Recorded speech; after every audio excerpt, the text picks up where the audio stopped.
How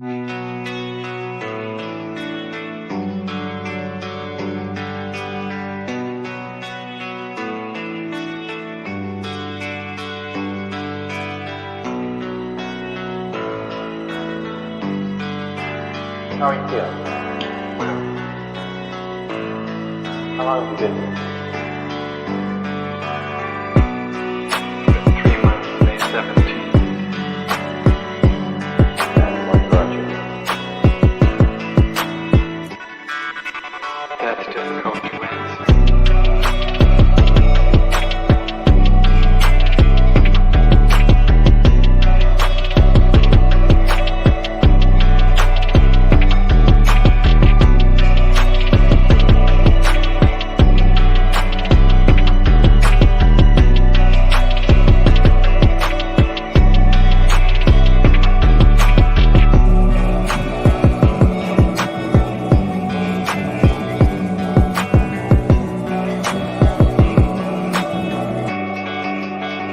Some idea.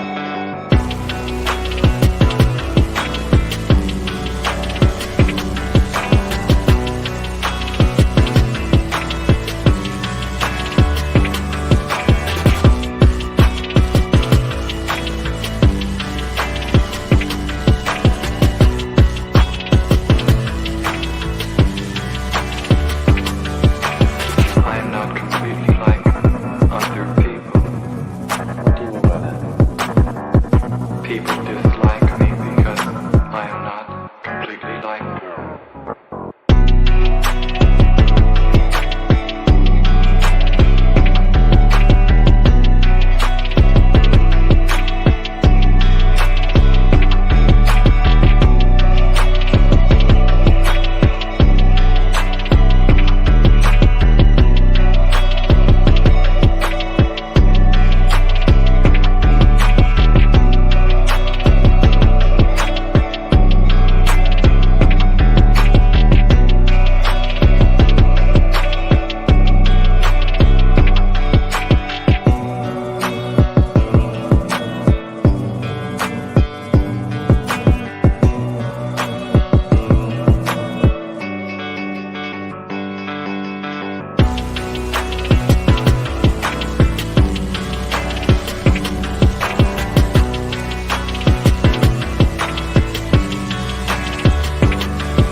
I am trying to do with my life something which few people try to do, and this influences my thinking and consequently my action. What is it you're trying to do with your life? Play the piano for people. I'm not clear. How is it that playing the piano for people has eventually resulted in your being here in the hospital?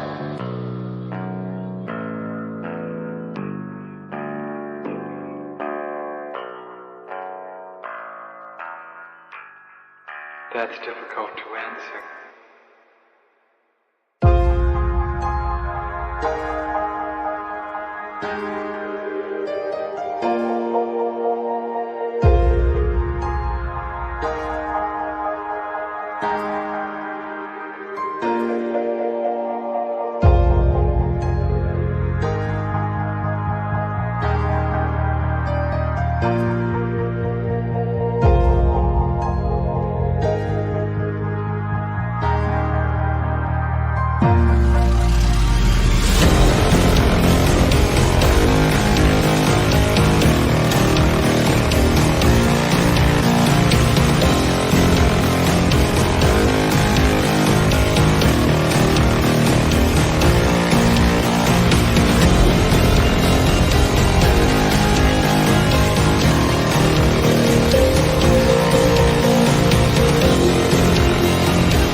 this the end? There's a noise inside my head of crying people facing death. Is this the end? Is this the end?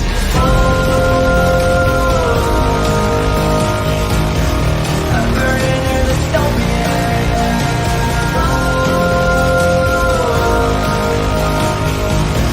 There's no place to hide.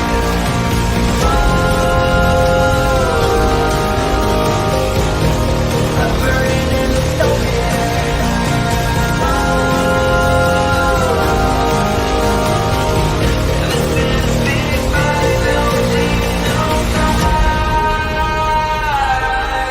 What have we done to the world?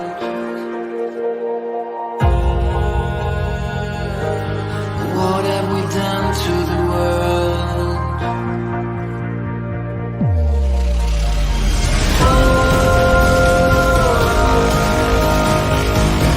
I'm burning in the stone.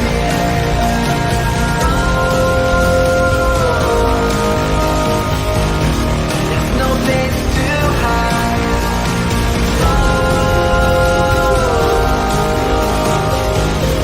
I'm burning in the stone.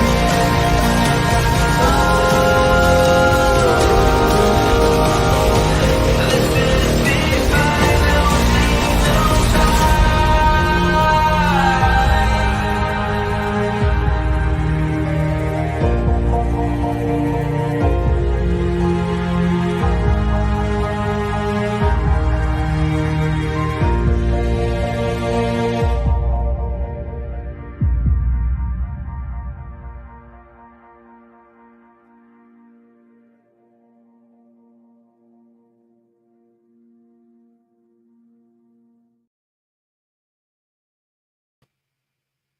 Well, who's ready to have some fun today?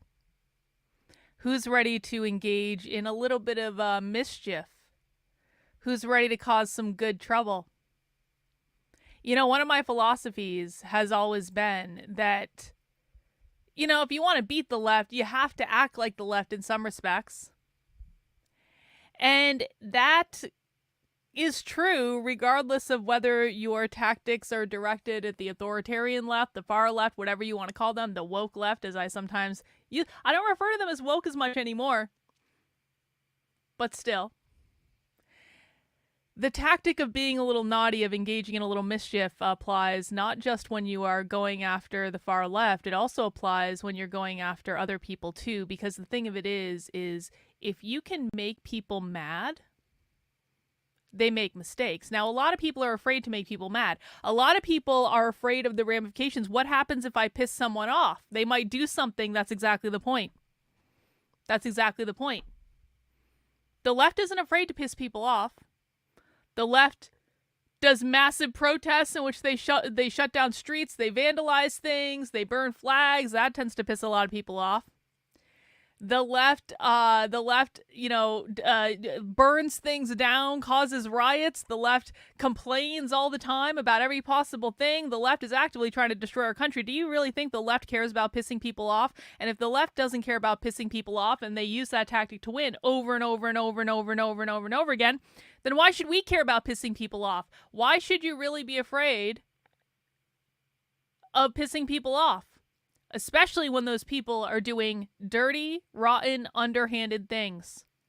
In fact, those are the people that need to be pissed off more than anyone, really.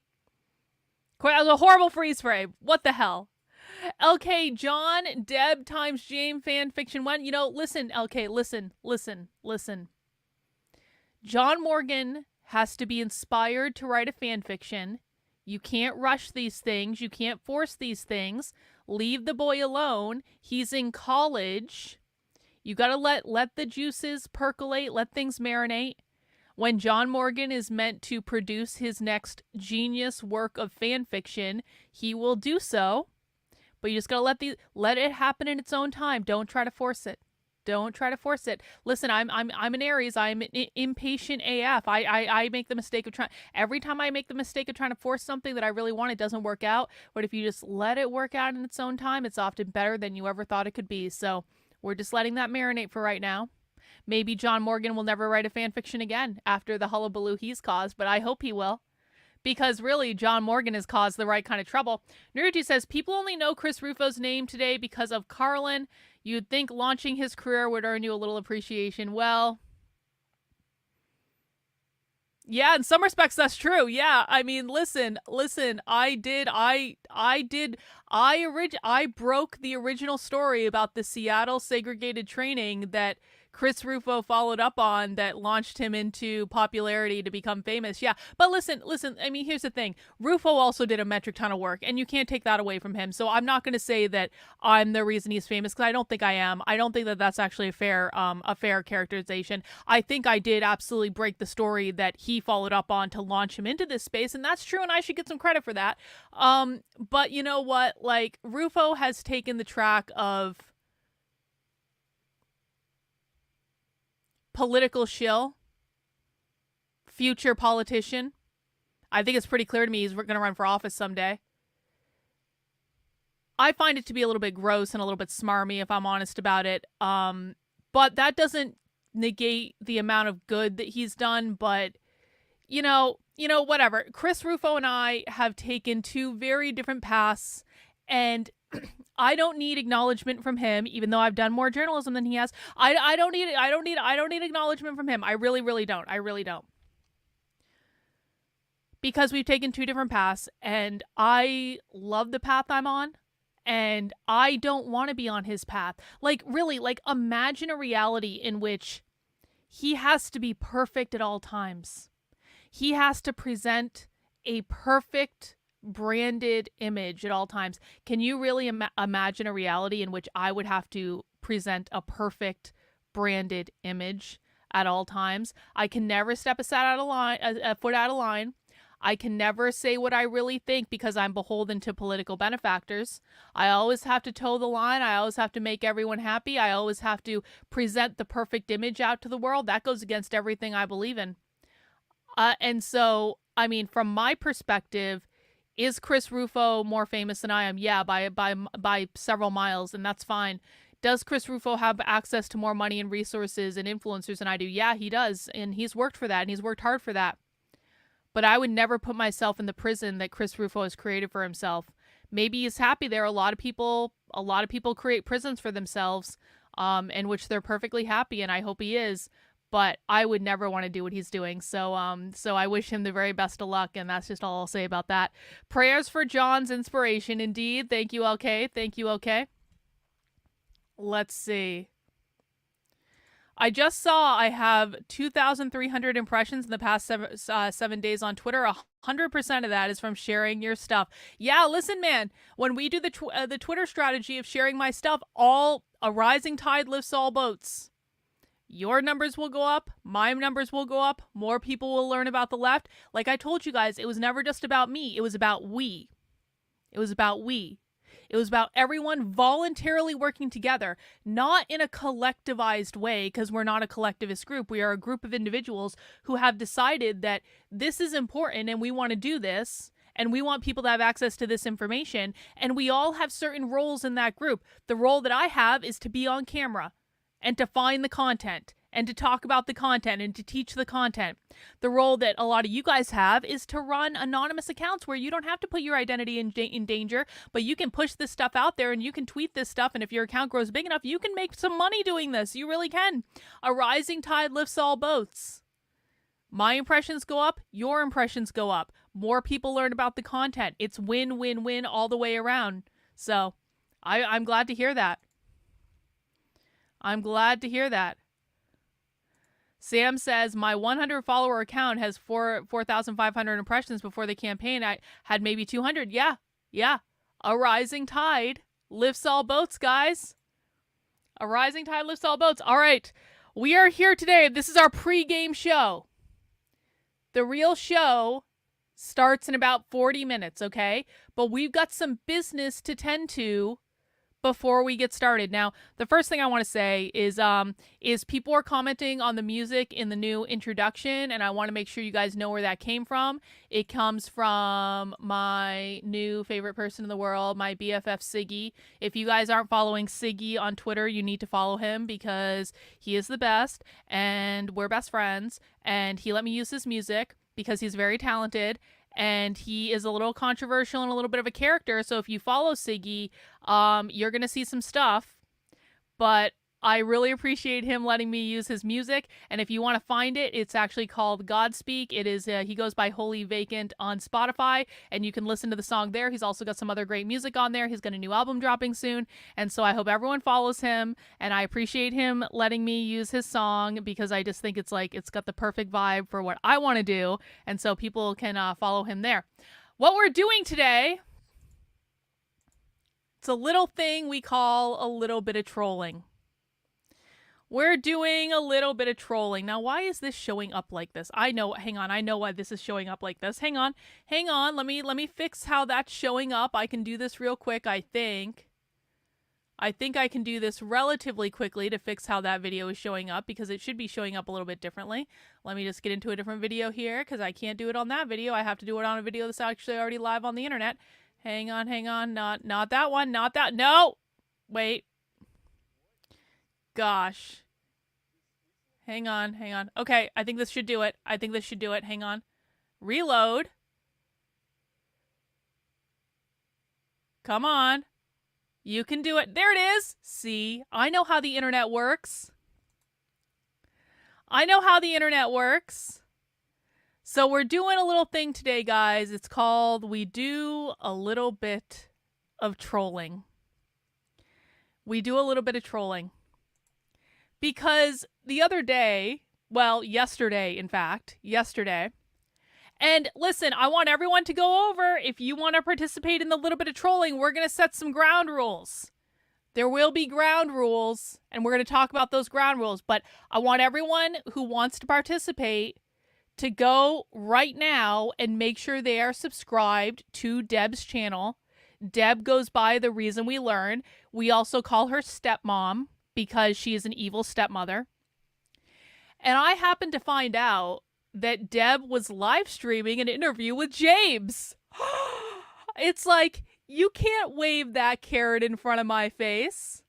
We haven't done a good James ambush since we ambushed James' Queer Gnostic Sex Cult podcast a couple months back. Was anyone around for the ambush of the Queer Gnostic Sex Cult podcast? Wasn't that pretty much the greatest thing ever? So for people who don't know, James Lindsay several months ago was premiering a podcast about his queer Gnostic sex cult theory. And we decided that James was not being truthful with his audience about what queer theory actually is. And, we just went over into the chat on his podcast premiere and we just started asking questions and we just started stating factual information. Like, queer is about the annihilation of capitalism, according to the Mary Nardini gang. Like, queer is about abolishing the family. Why aren't we talking about abolishing the gender binary or abolishing the family or anything like that? Well, James wasn't happy. And James started banning everyone in the chat, but he didn't realize we had multiple accounts. And then he started making the subscriber time longer and longer and longer. So you couldn't just get a new account and come on and ambush the chat. And then at the very end, it was so beautiful. And I still have the video. It was so beautiful. We all kind of waited because James was freaking out in the chat. He was banning everyone. And so we all just kind of slowed down. And I'll be giving instructions on the stream. We all just kind of slowed down and we waited until the very end. And then all at once, everyone started saying, "Say capitalism" in the chat, and it just took over the chat. And it was great. And what was great about it was the podcast was playing this triumphant music at the very end, and I was like, that is for us. We are the winner of the podcast battle. Well, here's the thing. I always said we were going to do it again. I always said that was not the last battle in the war. That was but the first battle in the war. That was but the first grenade that was launched. Figuratively, of course. We don't believe in violence here. And I happened to find out yesterday that James was going to be live with Deb tonight, and Deb Fillman is a psycho that has caused so many problems in my life that I was like, you mean to tell me that two people who have caused me problems are going to be live on the same live stream together? Oh, I got a little turned on just thinking about it. Not in the way that James thinks I'm turned on, because James, of course, is convinced that I have violent sexual fantasies about him, which I really don't. But I got to be honest, I'm a little bit turned on. I am a little bit turned on by the idea of a little bit of mischief, a little bit of trolling, a little bit of good trouble in relation to an interview with people that I don't like. Yeah, it's like, is this Christmas? Is this my birthday? Is this New Year's Eve and Valentine's Day and the 4th of July all rolled into one? This is just the next step in the Comrade War. Yep. The Gnostic War, as it were. The Gnostic War. And so we're going to be having a little fun tonight, guys. I am going to lay some ground rules, though. We are going to talk about some ground rules, and I'm going to talk about these ground rules now. I'm going to reiterate these ground rules again, okay? And then we've got a little bit of a time to kill. This doesn't start until 7 p.m. But everyone, make sure you are subscribed is the big thing, because Deb can change the subscribe. Looks like the chat's open right now, so maybe they're setting an ambush for us, okay? They might be setting an ambush for us, and we cannot walk into any traps. And so I'm going to set some ground rules, and I need everyone to listen to me. I need everyone to follow my lead. Does everyone agree to listen to me? One in the chat if you agree to listen to me and follow instruction. I'm not trying to be mean, but like, we need to maintain a certain level here. One in the chat if you agree to listen to me and follow instruction. If you don't listen to me and you disobey what I ask you guys to do, I'm going to be angry, okay? Because it's going to fuck shit up. So please, bot, fuck you. Like... We really do, guys. We have to, we are not going to be belligerent about this. We are not going to be belligerent. We are not going to be unstrategic in what we're doing. We are not just causing problems to cause problems. We are causing good trouble. Okay? We are causing good trouble. And so this is what we're doing tonight, and I'm going to lay some ground rules in a second. Hang on. Let me just put the stream at the top of the chat. Here's the stream. Be good. Hang on. Make good choices. All right. Here is the thing. Now that's pinned to the top of the chat on YouTube. If you're watching on Rumble, you're going to have to come over to YouTube to do this because it is on YouTube. But people can watch on Rumble if they're just hanging out as well, of course. Let me see. Let me get the pop-out chat over on Rumble. There we go. All right. Ground rules. We do not engage in character attacks on my channel. James and Deb have stooped to the level of engaging in character attacks against me. Deb has been engaging in character attacks for me for years. This is why I told you guys to go subscribe yesterday, so perhaps you should go over and subscribe. I gave people very specific instructions to subscribe yesterday. So go over and subscribe if you haven't already. Let's see. This is why I told people to subscribe yesterday. This is why everyone has to listen to my instructions. Although it does look like subscriber only mode has been turned off, but everyone still needs to go over and subscribe right now if you want to participate. We do not engage in character attacks. We do not engage in bullshit. We do not engage in name calling. We are not going to engage in argument or debate with other people in the chat. What we are going to do is strategically ask good questions. All right? That is the goal of this. We are going to strategically ask good and thoughtful questions that James and Deb are going to find inconvenient. Remember, our goal is to get them to react to perfectly legitimate and nicely phrased questions. This is exactly the same thing we do when we are watching socialism, all right? When we are watching socialism live and we have a chance to go into the live chat and ask the socialist questions, we don't go in there belligerently and say, yeah, do you guys know real socialism has never been tried? We don't do that shit. That's low-level conservative bullshit. We are not low-level conservatives. We aren't going to do that shit. We don't go into socialist streams and go, why don't you guys move to Venezuela? We don't do that shit. We already know the answer to that anyway. This is not appropriate. Not appropriate at all. Don't do that. If anyone goes over there that I recognize from my chat, and I want to be really, really clear about this. If I see anyone that I recognize from my chat over there name-calling or insulting or arguing with people in Deb's chat, I disavow you and I will permanently ban you from my chat. Because you are going against my express wishes and your actions reflect on me. Remember, they're already going to be pissed off that we're doing this in the first place. And everything you guys say and do will be used against me. So we all need to be on the same page and we all need to act appropriately. No, bot, I'm not fucking around. This is serious. Do not fuck around with this. If you engage in anything that I tell you not to, you're going to get banned in my chat. If I see you start acting up over there and I tell you, cut that shit out, and you don't, and you continue, you're going to get banned in my chat and you're going to be left on your own and you're going to have to go over to Deb and James for all your future content because they're like, you made your choice, man. You made your choice. We are going to ask good and strategic questions about whatever they are talking about. This is the other thing. It's not just enough to ask good strategic questions.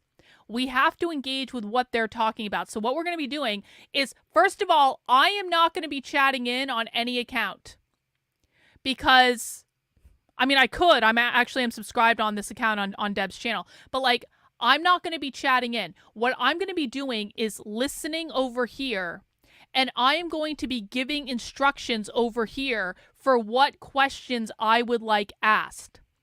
My preference would be that if people are unsure of what to say, come over and strategize in the chat over here. Say, Carlin, do you think that this is a good question? And I will tell you whether or not I think it's a good question. I will tell you if I would like it to be edited or anything like that. All right.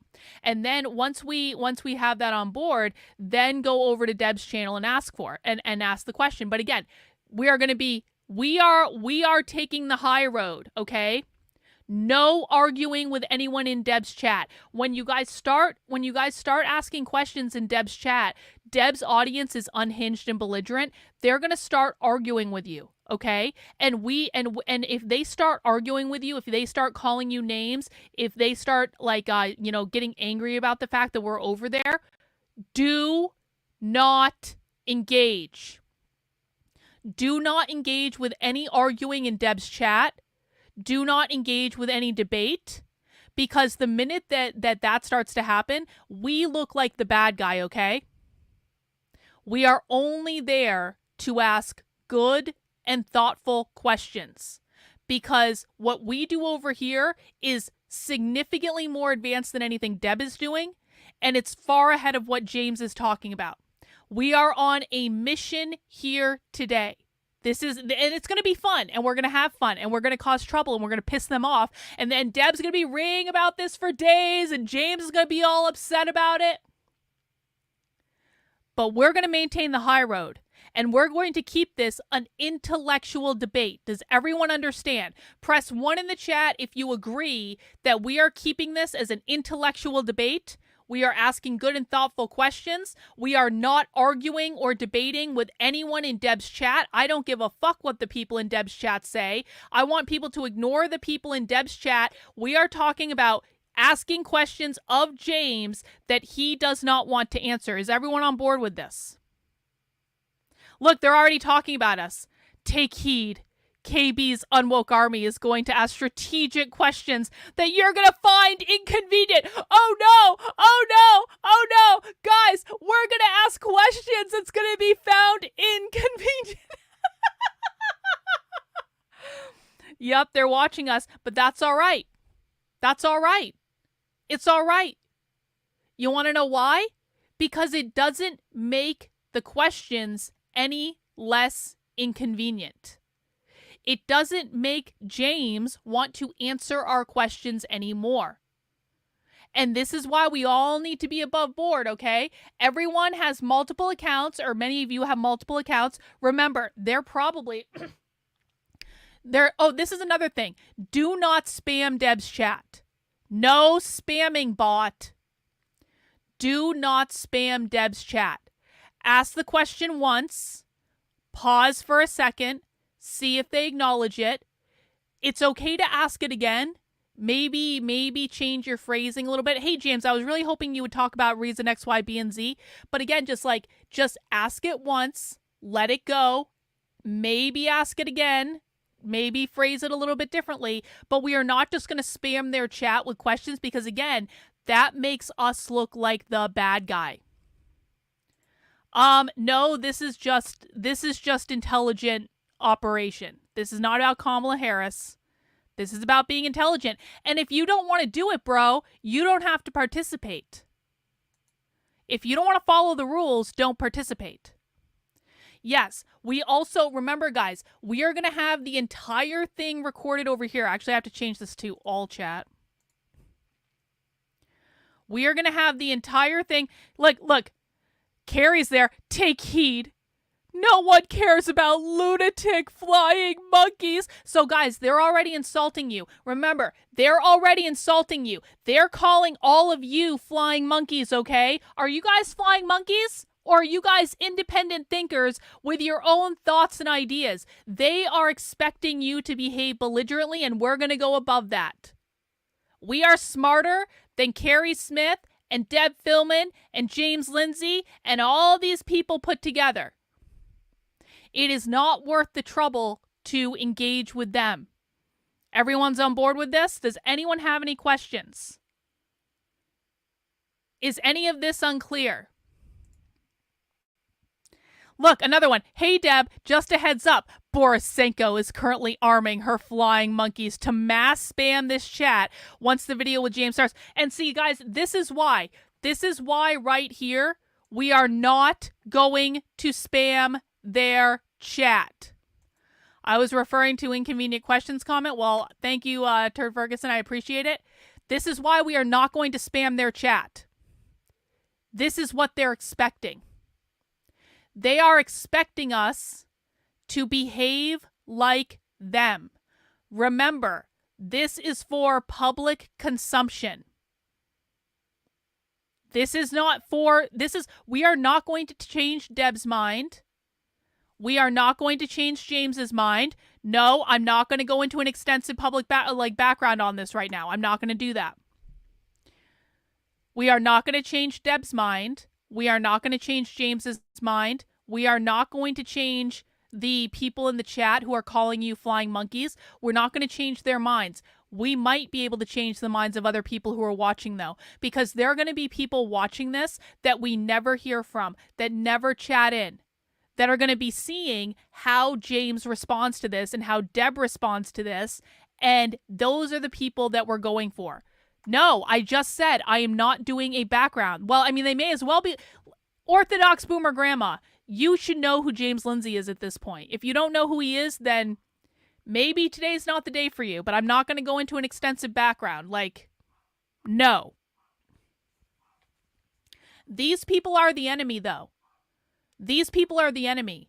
These people are the fucking gatekeepers who want to tell everyone else on the internet what to say and what to do and who to talk to and what to think. And James Lindsay is the person that is preventing millions of people from finding out the truth of what is going on the left. He is the primary obstacle that we have because he is lying to so many fucking people about what is going on. And again, we are not going to engage in character attacks like James does towards me. We are not going to do that. We are going to argue intellectually. We are going to hold our heads up high. We're going to know that we know more than all of them put together. And we are going to argue the question intellectually rather than in any sort of like, we are not going to allow this to devolve. And I think if we go in there, and again, I expect every single person that goes over there from my chat to follow my instructions. And if you do not follow my instructions, I will ban you from the chat, because we need to present a certain image here. We need to make sure people know that we are the ones with the intellectual arguments, because that's the truth, guys. That's the truth. The reason that James Lindsay and Deb Fillman engage in character assassination is because they have nothing else. They have nothing else. Orthodox Boomer Grandma, I've already told you 2 times. I am not going to tell you again. Maybe this is not your topic today. If you feel like you need an extended period of getting up to speed, maybe this is just not your day, and maybe you sit back and you don't participate. We have all the evidence on our side. We have all the receipts on our side. We know the questions to ask too. I promise you, once they start talking, we are going to know the questions to ask. And we're going to ask them calmly, and we're going to ask them rationally, and we're not going to engage in debate. We're not going to engage in back and forth. We're just going to ask calm, rational questions. And then if they want to ban people for asking calm, rational questions, guess what? We're going to have it on video. Does everyone understand that? If Deb Fillman and her mods want to start banning people for asking calm, rational questions and not arguing with anyone, then we have it all on video that they're doing that, which proves emphatically that Deb cannot engage in calm, rational, intellectual discussion. It proves emphatically that James is not capable of engaging in calm, rational discussion. And that is what we're trying to do here, okay? So everyone, and I mean everyone, has got to really rein it in. If anyone is causing problems in that chat, I disavow it. If anyone is starting fights in that chat, I disavow it. Those are not my people. And by the way, guys, they're probably going to do something on their end because they're pissed off about this to make it look like we're causing problems. So this happens all the time with the groypers, right? Where people pretend to be groypers. People pretend to be representing Nick.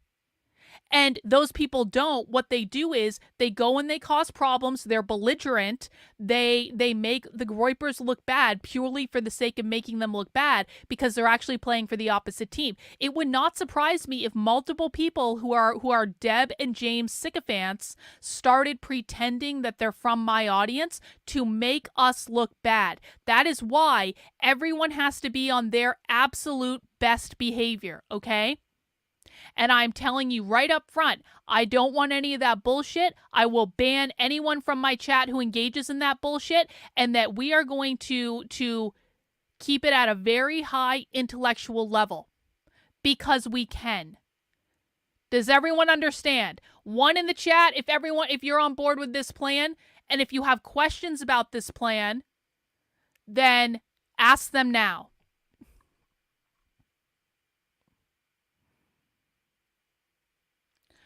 Sarah, we don't know what they're going to be talking about. So again, as I said earlier, I only want questions related to what they're talking about, okay? So only related to what they're talking about, not related to anything else. So this might not be an appropriate question. Again, guys, I'm going to be listening over here, and I'm going to be telling people what questions I think would be good to ask.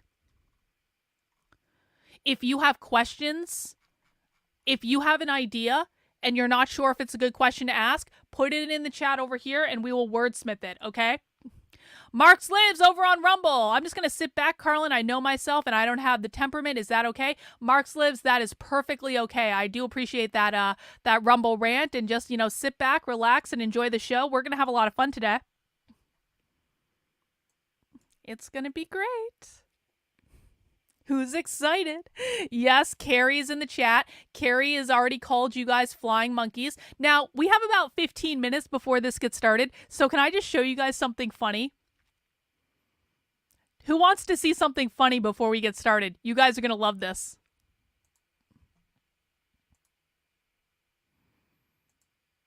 Poetry painter.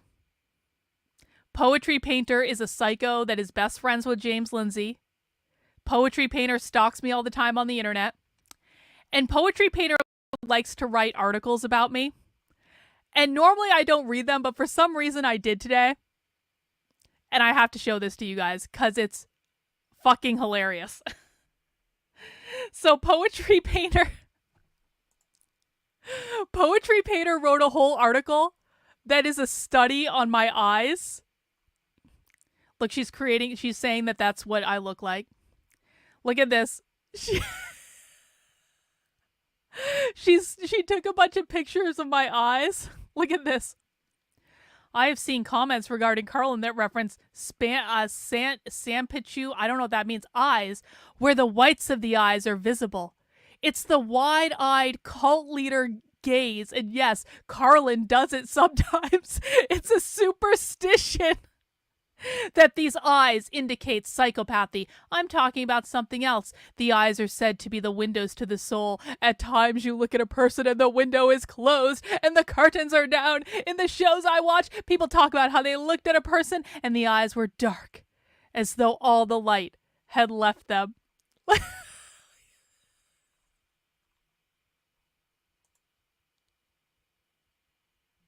But this isn't the best part. This isn't the best part. Check this out.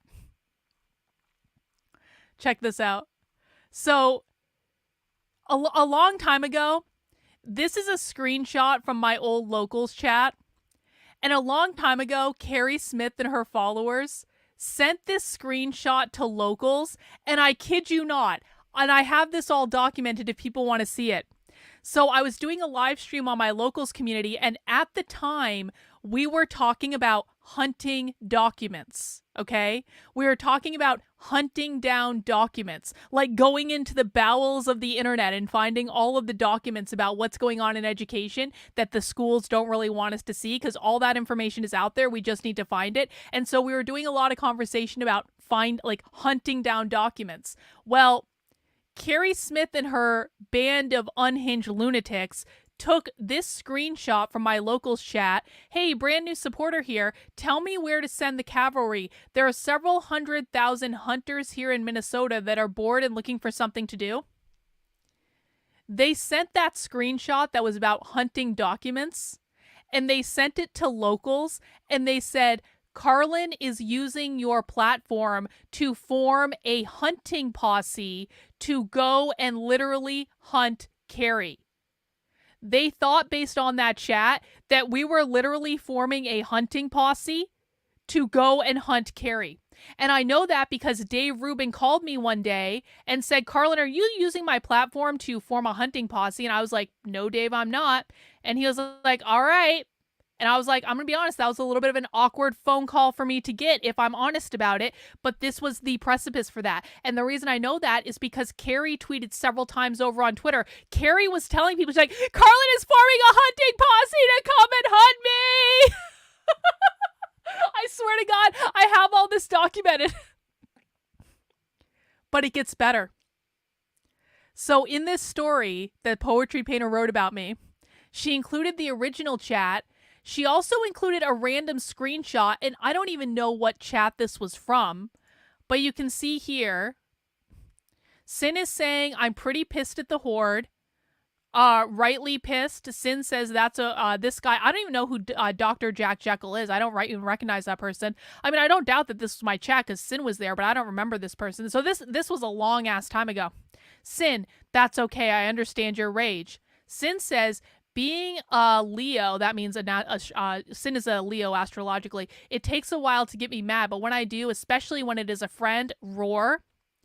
Then he does a smiley face. Sin says LOL. Nanopie from back in the day makes me wonder if they ever touch grass. I'm a Capricorn with a Scorpio rising. Tell me about the vengeance side. Dr. Jack Jackal says, man, I wish people would do all of the terrible things to me. Just the excuse I need to fill the freezer. I don't know what that means, and I don't even know who this person is. And then Sin says, I have a Scorpio moon. Boris says, I feel you, Dr. Jekyll. And then Sin says, NYT cannibalism. Here's the thing. Poetry Painter in this article says that because this chat talking about hunting for documents is talking about happy hunters, and because Sin was talking about cannibalism, and I don't even know what that's about, Poetry Painter is literally accusing me of cannibalism. She's literally accusing me of cannibalism. She says in this article, fill the freezer, cannibalism. They were not talking about hunting information. They were joking about killing and eating Carrie because Carlin was on a rager about her.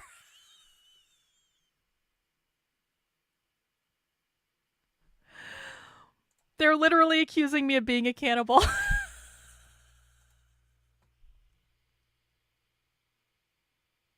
I gotta tell you guys, I saw this and I was like, they've accused me of being a pedophile for years, which is ironic because I don't even like kids. I'm never around kids. I don't want to be around kids. Please keep your kids away from me. Like, I don't like kids. I don't have kids for a reason. I don't like kids. I don't want to be around kids. I'm sorry if that offends anyone, but that's just the truth. I don't like being around kids. But they've accused me of being a pedophile for years and years and years. Right? And I always thought in the back of my head, I was like, at some point, they're going to have to go a notch up. At some point, they're going to have to level up from and I was like, what the fuck are they going to accuse me of next? Because the pedophile thing doesn't really work because, again, I don't like kids and there's no evidence that I've ever done anything with kids and I never would do anything with kids because I don't like kids. And I was always in the back of my head like, what are they going to accuse me of next? Well, apparently we got our answer today. And the thing they're going to accuse me of next is literal cannibalism. Yeah. She's just posting, like she doesn't even, like, she's just posting all this stuff. She's like, look, Carla did a Twitter space talking about her violent sexual fantasies. They're still complaining about the fan fiction. And then that's the last one. They love going through the timeline to find screenshots that are not, like, attractive. Can we watch Texas Chainsaw Massacre for movie night? Isn't that about cannibals? That's actually a really good idea. Who is the, what is the name of the guy? What is the name of the original serial killer? God. What is the name of the original serial killer that Texas Chainsaw Massacre is based off of? It was the first serial killer in America. Someone knows this. What the fuck was the name of that serial killer? What is the name of the serial killer Texas Chainsaw Massacre was based on? Someone knows this. Gein! Ed Gein! Ed Gein! Thank you! Ed Gein! There's a great movie about Ed Gein. Maybe we should watch that because Ed Gein was like the original cannibal. Yeah. Admitted I'm a cannibal. Yeah, okay. You know what? I did just eat some sausages for dinner before this. I did. I ate some cheddarwurst sausages. So not only did I eat sausages, I ate sausages that were stuffed with additional cheese. Because meat and cheese are basically the only things I eat. Yeah. So that happened today. I got accused of being a cannibal, so no big deal. You know, I do basically like an accidental keto diet at this point just because I'm too lazy to cook anything that's not meat and or cheese. But yeah. Yeah, I just thought you guys would like that. All right, we've got 7 minutes left to go. Let's just take a look over here. How's that chat going? Lime Lady's there, guys. Hi, Lime Lady, you psycho. Look, the only people in the chat are Carrie and... Oh, Carrie's not even in the chat anymore. Why can't I see her anymore? Huh. That's interesting. You know what I need to do? Hang on.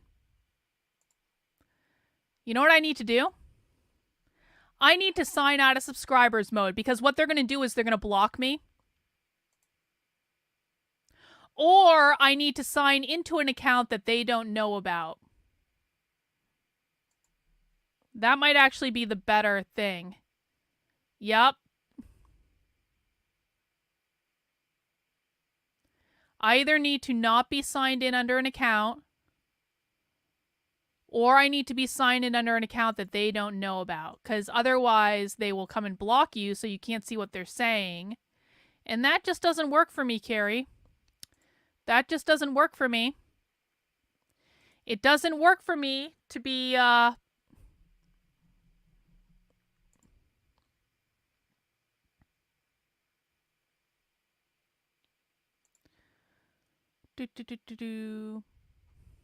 Hang on.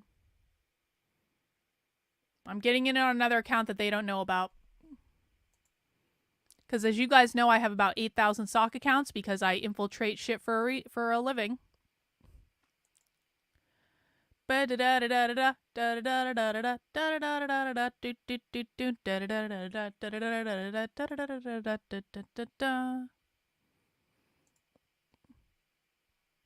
All right, now I'm in under an account that they don't know about, so they can't block me. Oh, I have to create a fucking channel to join the channel. Fucking hell. Hang on. Hang on.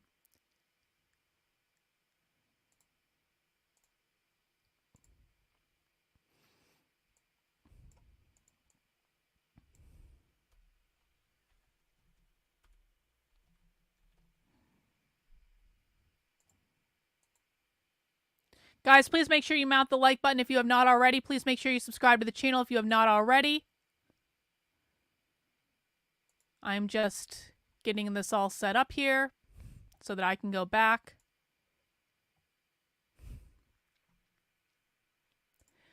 Sarah says, "Hi, Carrie. May the Blessed Virgin Mary lead you to the true church that Jesus Christ founded, the Catholic Church." Hey, Sarah, the Groypers are trying to get me to become a Catholic. Sarah, you missed a lot while you were gone. The Groypers are trying to get me to become a Catholic. Okay, I've created your note. It's No, that's not what I want. Like, my phone just created a note called Catholic, so the Groypers are going to like that. All right, let's go back to her channel. The show should be getting started soon. Carrie does seem to be missing now. Well, it's a good thing I got a screenshot of Carrie's chat from earlier before she deleted it.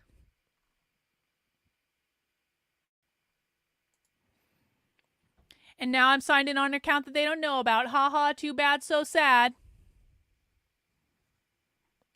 No, I didn't grow up Catholic. I grew up in a Catholic family. Everyone was Catholic. Both of my parents went to Catholic school.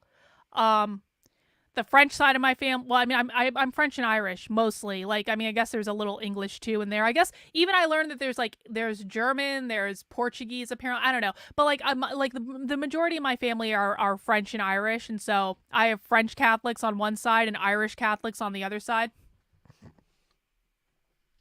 So both my parents went to Catholic school growing up, and then both my parents decided that they didn't want their kids to be raised in the church, and so we were not raised in the church. We were like the only. I have like 8,000 cousins, and we were the only ones that weren't baptized Catholic. So now the Groypers are trying very hard to get me to become a Catholic. They're gonna take me to mass, and I'm gonna let them. I don't mind going to mass. I've been to mass before. God, what, like, how sad and pathetic Adrian became, huh? How sad. Adrian got sucked in by the queen, and we're not going to use the queen's real name because he wants it too badly. And Adrian just went nowhere. Adrian literally just went nowhere. Adrian could have had like a really great science channel where she was like, I mean, she really could have, and then she just decided to get involved in all this bullshit and just went nowhere. I really thought Adrian was smarter than all of this, to be honest, but sadly, even when you have a PhD, that doesn't necessarily mean you're smart. All right. Guys, if you feel so inclined to support the work I'm doing today in exposing shills on the internet, please feel free to send me in a super chat if you want to. Super chats do help fund my ability to cause nonsense and shenanigans on the internet. I do have a $100 goal today for this stream. So if 20 of you send in a $5 super chat, we're already there. We're going to manage some mischief today, guys. Maybe it's not as productive as we could be. We probably could be more productive if I'm honest about it. We probably could be. But today we're going to manage some mischief. We manage mischief with the far left all the time. No reason we can't manage mischief with the bad apples on our own side in exactly the same way we manage mischief with the far left. They should be getting started over there any minute now. And remember, if you go over there, no bullshit, no nonsense, intellectual questions only. I don't want any arguing with the chat. I don't want any debating with the chat. I want everyone to show up on their best behavior. If you have questions about what questions to ask, I'll workshop them in my chat, but I don't want any harassment. I don't want any spamming. I don't want any of that. If anyone does it, I disavow them. If you do it and I see you from my chat, I will ban you from my chat, and so you will be permanently exiled. Thank you, Alex. I do appreciate it. We are ready. We are capable. We know how to do this shit. No Fed posting. No gamer words. We are the adults in the room, guys. We are the adults in the room. And we're going to behave like the adults in the room. And I can't believe I have to give this lecture because I don't want to lecture people. I don't want to, but that is the place that I have been put in on the internet. And so I will serve my role.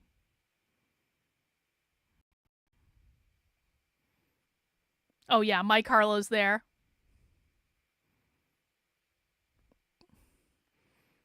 Yep. You've all trained for this moment. Here we go. Here we go. I'm your host, Deb Fillman. At The Reason We Learn, we aspire to be part of the solution. The purpose of this show is to take a good, honest, potentially painful look at the way kids are being educated. We know we can do better, and this is where we'll talk about how. Let's learn something. Let's learn something. Let's learn something, Deb. Indeed. Let's learn something. Hey, everyone. Welcome Hi, to Deb. The Reason We Learn. Hi. I'm your host, Deb Fillman. And Hi. if you are new to this channel and interested in being part of Hi. the solution to our education crisis, Hi, I hope Deb. you'll subscribe to be notified when I make new content. Please go ahead and like and share this broadcast as well, so other people can join us and benefit from this conversation. Each of these shows that I do when I interview somebody is an opportunity to hear it from people who are working to, if not directly improve education, certainly help those of us who are trying to do that, sort of a teach the teacher kind of thing, and or defend individual liberty in general. This show is no exception to that. Tonight, we are going to consider what it does to our children to spend their days in a system that teaches them Marxian theories about what it means to be human and living life on planet Earth. Simple as that. And I know that sounds like Not so Deb's simple. video. What do you mean? Thumbs Teaching them down what on it Deb's means video. to live Thumbs down on Deb's on video. planet Earth. Like Well, my it video. really thumbs comes down down on to Deb. that. Your theory of existence or theory of mind, they start with that very, very early with our kids, and we may not realize that, we may not recognize that's what's going on, and to our detriment and theirs as well. K1, So I've please invited don't yet. James Lindsay to talk to us about the philosophy behind these things, because what I see is philosophy in practice in the classroom and with students, and I'm a private tutor, so I see it every day. He's an American-born author, mathematician, and professional troublemaker. He's written 6 books spanning a range Not of as good subjects, as including me. religion, the philosophy of science, James and is a postmodern troublemaker? theory. Really? And he's a leading expert on critical race theory, which I'll have to be leads better him at to that than reject James it. is too. Anybody who knows How's anything my about it volume would. compared to Deb's? He's the founder of New Discourses and currently promoting, well, he's not currently promoting his new book. He's been more promoting his collaboration with Logan Lansing about queer theory, in which and they I never hope you say will take a look at capitalism. that book as well. If you're not already a member of my Discord, by the way, The Reason We Parent, I hope you will consider joining there as well. It's a support group for parents, and you can find that at wokescreen.com/The Reason We Parent. So Is that better? what made me think to talk to James this week? Is that better, guys? Basically, as I said, I've been tutoring a lot And Cool. what I'm seeing is deeply concerning, especially amongst the college-bound seniors who have to write personal statements in addition to their other essays. These kids have, I mean, it's common now, maybe 4 out of 5. I don't want more people No to see her clue video. who No, they I don't. are, Thumbs down on Deb's except video, in thumbs up on relation mine. That is to the some call. collective or other, or multiple collectives, groups, and identities and things like that. They're so well trained to see themselves in relation to their social position in these collectives, how others they think K1. see them externally. I don't want to see that in when Deb's chat. I try to talk to them about how to write their personal statements, I get something like looking into a void. He's not in this These chat. are smart kids. These are kids with A grades and high test scores. Oh, they just These banned are K1 kids from the who chat. want to go to top colleges, 'Cause I elite said his name. colleges, and they have concerned parents. Parents even who put them in private school in some cases, not just public. And yet, when I ask them to tell me what the most important thing they want the school to know about them is, their own personal self-perception, Yeah, true. it always comes flooding out in terms of what groups they belong to. It comes flooding out in terms of sound bites and community statements and identity statements. And it takes me sometimes half an hour, like a whole half a session, to get them to understand what I'm asking about who they are, what's important to them, what their values are. And they kind of look like this.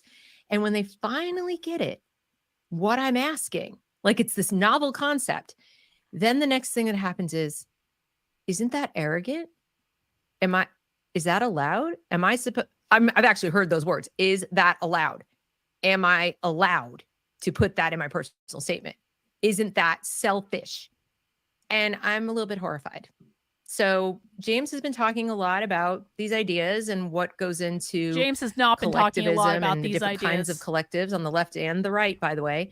And so I said, please come help me understand and translate this for the parents. So without further ado, please Hi, join James. me in welcing James Lindsay Hi, to James. the channel. Hi, James. Hello. Oh, James is looking Welcome. haggard. Thank you so much for this. I greatly appreciate it. Oh. Let me fix my sound here because it's coming out the wrong way. All right, there we go.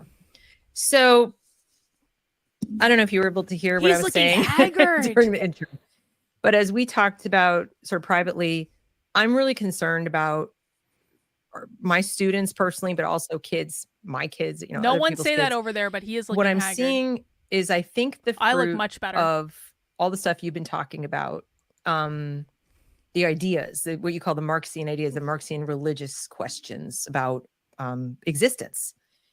And I think I'm seeing kids who are just don't understand themselves except in a social context. Yeah. And this doesn't surprise you. No, actually, while I was listening to you speak, I mean, we may end up getting pretty deep philosophically. I don't know. But a lot of people know, and it's going badly. I'm taking my time, which is to say I'm not really doing it. But I've been reading the history of Mao Zedong's rule in China, which spans, from the mid 1940s till he died in 1976. We're going to hold that in our back pocket, And, the Mao thing. We're not going to do that just yet. I guess the pedants would say he didn't take power till 49, but the books cover 1945 through 1976. And so the third of these three books is the one that I'm about just a little short of halfway just through hold right the now. Mao thing in And the it's about back the Cultural pocket. Don't ask Revolution. questions about So that right now. this is when in 1966, in particular, especially during what was called the Red August, student groups basically went and just ran roughshod over the cities of the country. They toured around and ended up in the countryside, but they didn't have a lot that they could do in the villages. In the cities, particularly Beijing, they were killing people, they were destroying property, they were just completely out of control. And that's because the Cultural Revolution group was there in Beijing and giving them cover.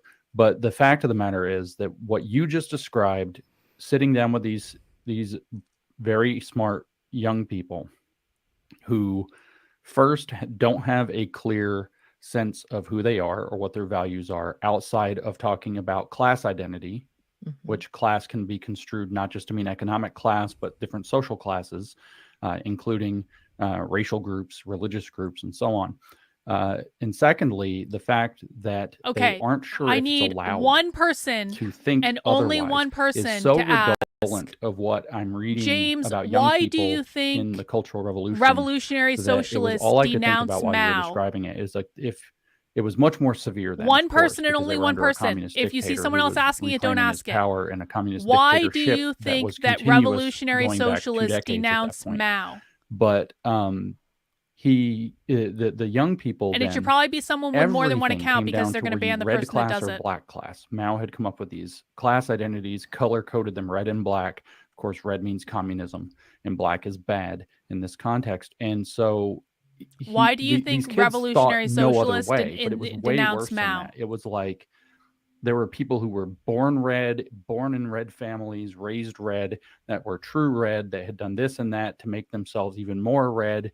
And the kids relentlessly Why bullied do the you other think kids who revolutionary were, socialists in the United States black class denounce who Mao? became revolutionaries, what you would call an ally in modern parlance. And it really like made them feel as though they were second class. And in fact, they frequently, those people would get bullied out of the Red Guard. They weren't allowed to be part of the Red Guard.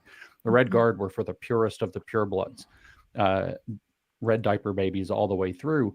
And what the no one effect else. was is that everybody, at least in the college ages and down, thought of themselves entirely in class designations. And so that makes me think, well, that's similar to what's happening now. And of course, you weren't allowed to think of yourself any other way, and you were called selfish. But that makes me think further on. She Van Fleet and I had a conversation. Of course, she survived the Cultural Revolution. She grew up in China under those conditions. She was a schoolgirl at the time.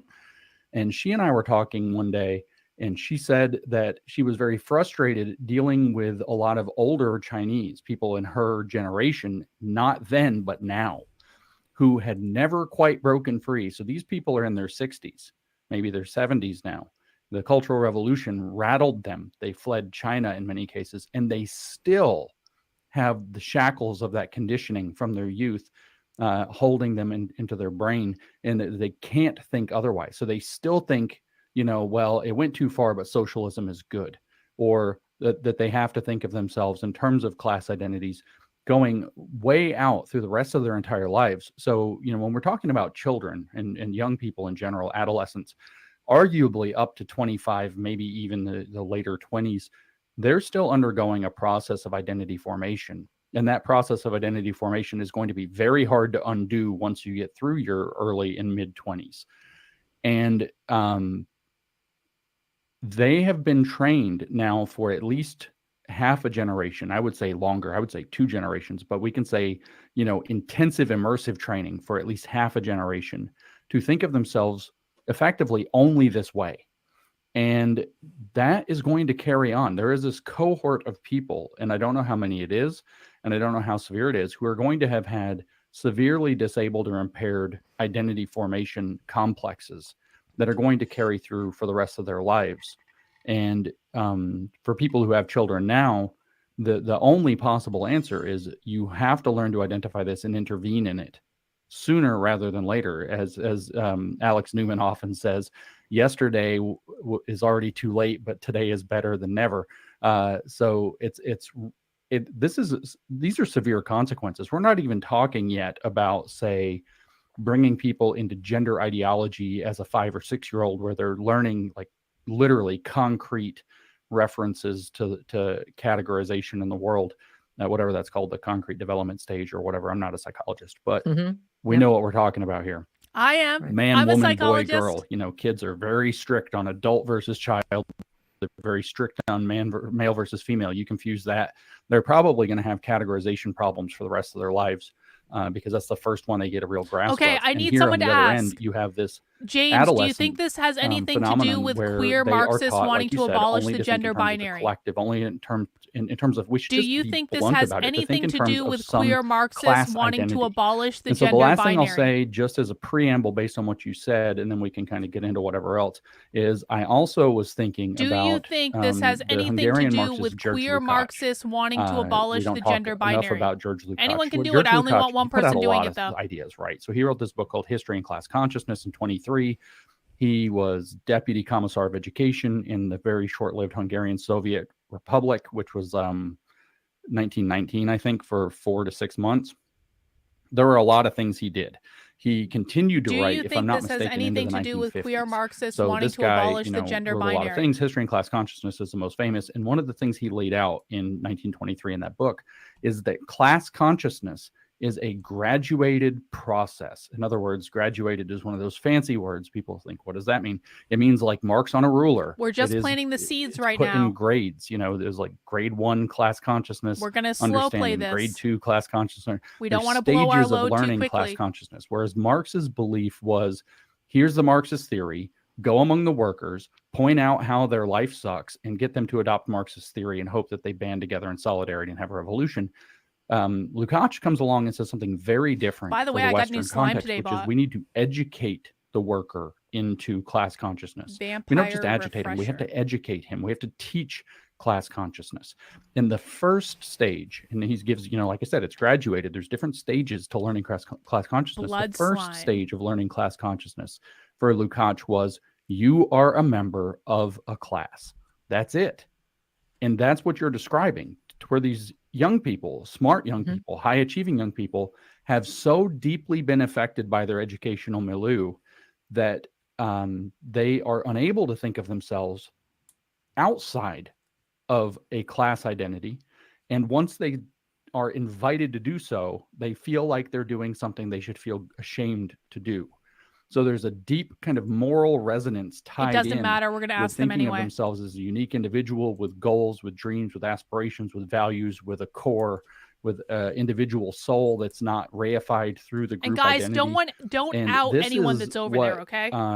Lukács was talking about. And of course, I think most of our education system has been poisoned by these ideas and serves the purpose of raising not just a class consciousness, but something slightly more advanced, a critical consciousness, as they call it. But stage 1 is you are a member of a class. And then, there's several stages beyond that. Does this have to, someone asked, does this have to do with abolishing capitalism, James? Does raising class consciousness have to do with abolishing capitalism? And therefore, you, even in the oppressed class, does are raising also a mover of history. class consciousness have to do with abolishing and there's capitalism? A correct direction in which history moves, blah, blah, blah, blah, blah. And so you could go down the whole list of what you were supposed to learn. That's the next but question. Stage 1 has been fully achieved. Class consciousness these young people, have to do with abolishing capitalism? You're working with at least. You said 4 out of 5. So, yes, small you do, sample Joshua, size, you just don't know it. Local sample, whatever. We're not doing rigorous statistics here. But the fact is that that's an alarming proportion, even for this kind of a sample. That and it isn't local. It's national in the sense that I work through a service. And so I have students coming to me from all 50 states. I mean, they no one outing anyone's account. Just to try to backpedal from doing science as much as we can, because I don't think that we should claim that. But yeah, what you're suggesting is that they have imbibed the guys. You can absolutely see the account on the screen. Okay, no one outing anyone's account. If you can't see it, you aren't looking. Literally feel ashamed to be invited to step outside of that after they can be. They just banned the capitalism question. It's okay. I got it on video. Right. That's what I see, and they just what I banned also see capitalism is that question. when Okay, we get we farther need to into slow our play questions about conversations, capitalism, and we get to they banned the question about capitalism. The second edit of a personal statement, something changes in their entire being. Can someone can the person who asked that ask again? If I you don't think they want to abolish capitalism? It looks like a light coming on in a dark room. Just the person who asked it. I want to see if their account's banned. I know I'm making it sound very bleak, but I'll be honest with you, that's a little bit what it looks like. Why did you ban my comment about capitalism? So I've started seeing my work as a tutor to be, partly helping the kids academically with what they're doing. Why did you ban my comment about capitalism? With kind of like turning that light back on, that yes, you may look back this way.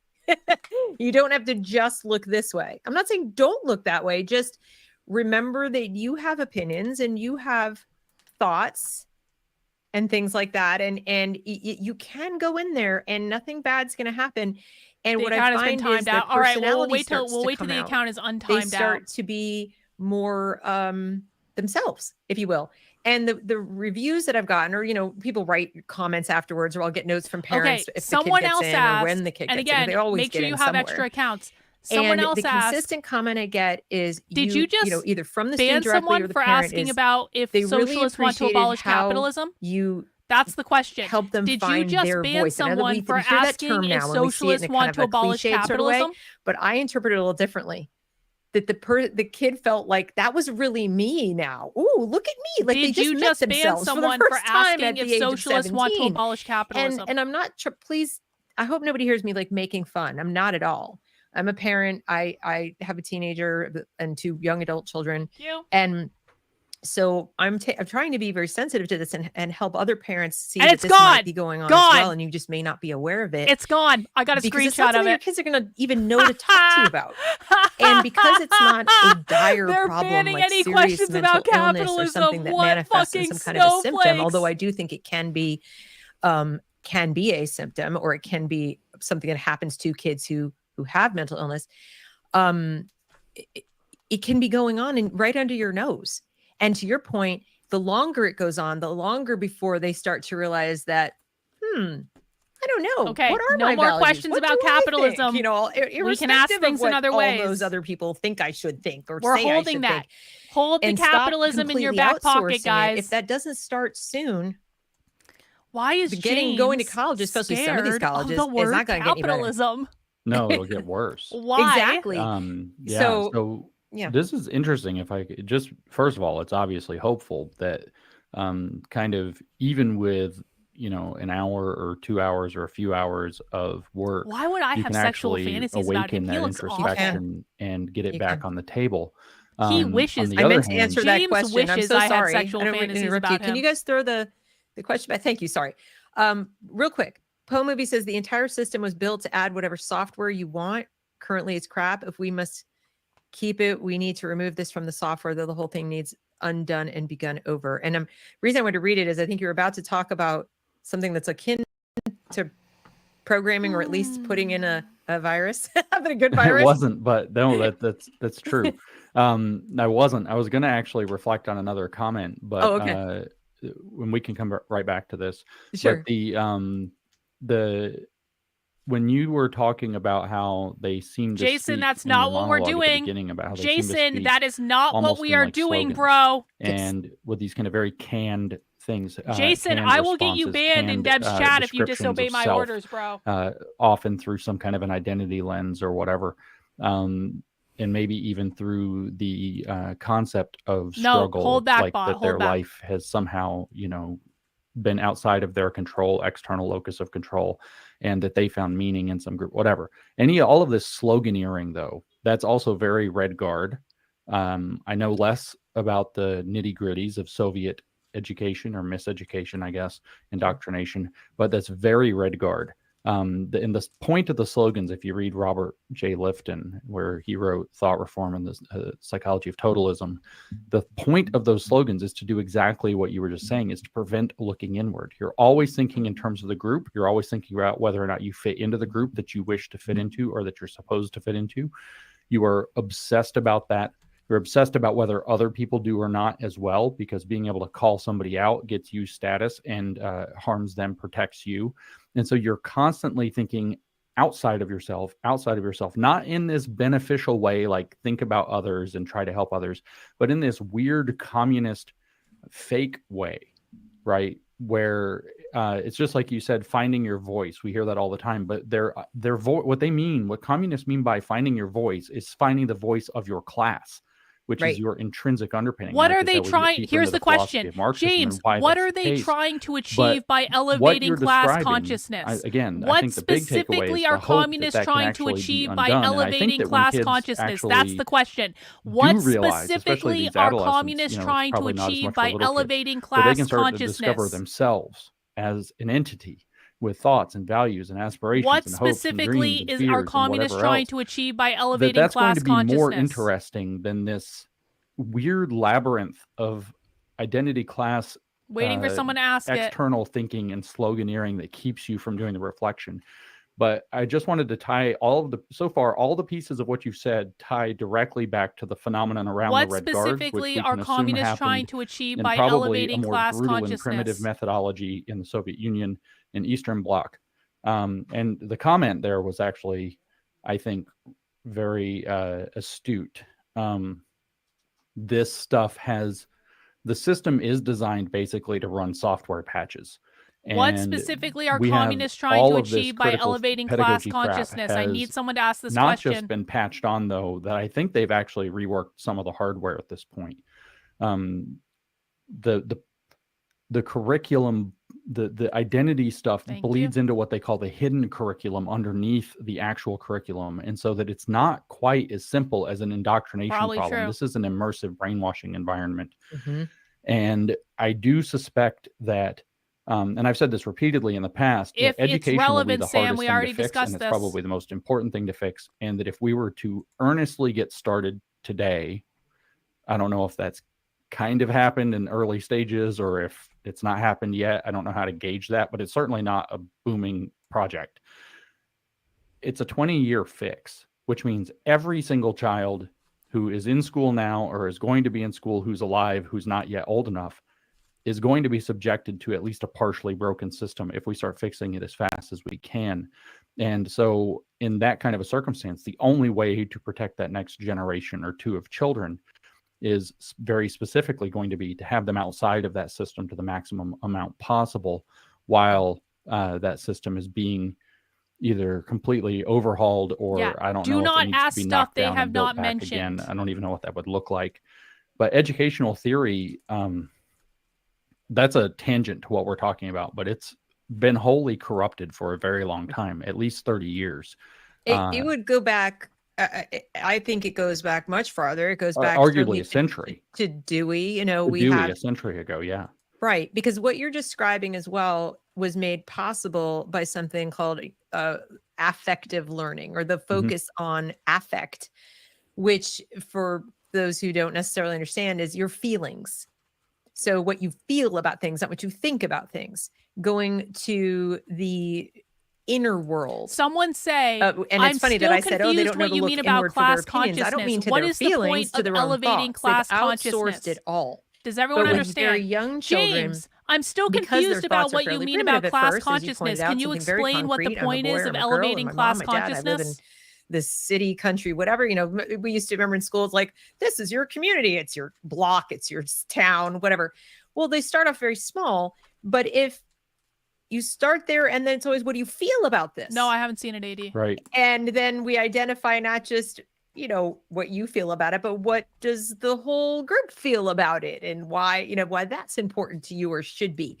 And so when we focus, as Dewey wanted to, on the inner life of the child, the emotions that the child would have about everything, about the world, as opposed to what they would think about it, everything gets added on to that. Like you said, all these little patches, all these little layers, every new piece of software or program that gets added in is within that framework that we need to keep the child I don't feeling understand the way we parallel, want AD, them to feel. to be So that honest. way, when new information, new facts, new knowledge comes in, the lens, the affect, if you will, through which they're going to view all of this is through that. So as an example, it's my favorite one. In Common Core, they'll say students will cover, you know, or learn the Declaration of Independence. They'll learn about it, let's say. So I have a copy here. And I've tried to explain to people, because parents will say, well, they're teaching them about the Declaration. That's good, right? And I'll say, well, I don't know. It really depends what the teacher is saying and what they're learning about it. So if, for example, the teacher says, and we're going to read and we're going to learn what the word usurp means, and we're going to learn about Your the post common law and this and that. They Okay, it could be a deleted great they thing. deleted the If post instead it's like, asking about so a class bunch of consciousness. dead white men who are of the James upper classes, is a snowflake. and you know, you shouldn't like them, Confirmed. and they, you know, James feeling, is a bad feelings. Now, while we're using this document, He can't explain what they mean by elevating class consciousness. to drive home the bad feelings, to drive home the negative Bruh. self-perception of yourself as a white person, as a European, as an American, whatever it is that you want the ultimate output to be. I can use anything I could use absolutely anything from the American flag to the Declaration to the life story of Thomas Jefferson. I can use it all as long as I what I'm disavow focusing that. on I is disavow that comment in the chat, instigating but that's funny. the I correct disavow feeling. it though. I can then get them to think about it the right way. My friend Barbara talks about how you have to have the correct facts to have the correct feelings, and we've flipped it around.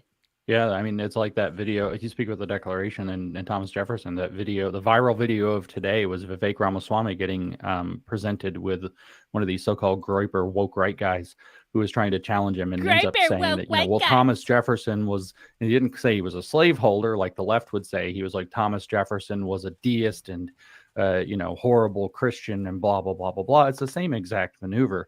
But I feel why does blessed James listening hate to all Christians? that. Don't ask that. First of Don't all, ask that I that. studied mathematics. But I'm just and asking, second of all, why that I does studied James hate mathematics Christians before so much? Common Because he's an Core. atheist. Because like Don't ask that though. They'll as just far, ban how you. does how's math supposed to make you feel bad? Like Yeah. for everybody? Oh Groyper's yeah, everybody. named. Math is supposed to make you feel bad. And there was almost Groyper's this weird named. like sadism of the math teacher that was like, ha ha ha, math is hard. When I was a math teacher, I wanted to get a t-shirt to mock my own students that just said math is hard. Like and like my professors were total jackasses about this.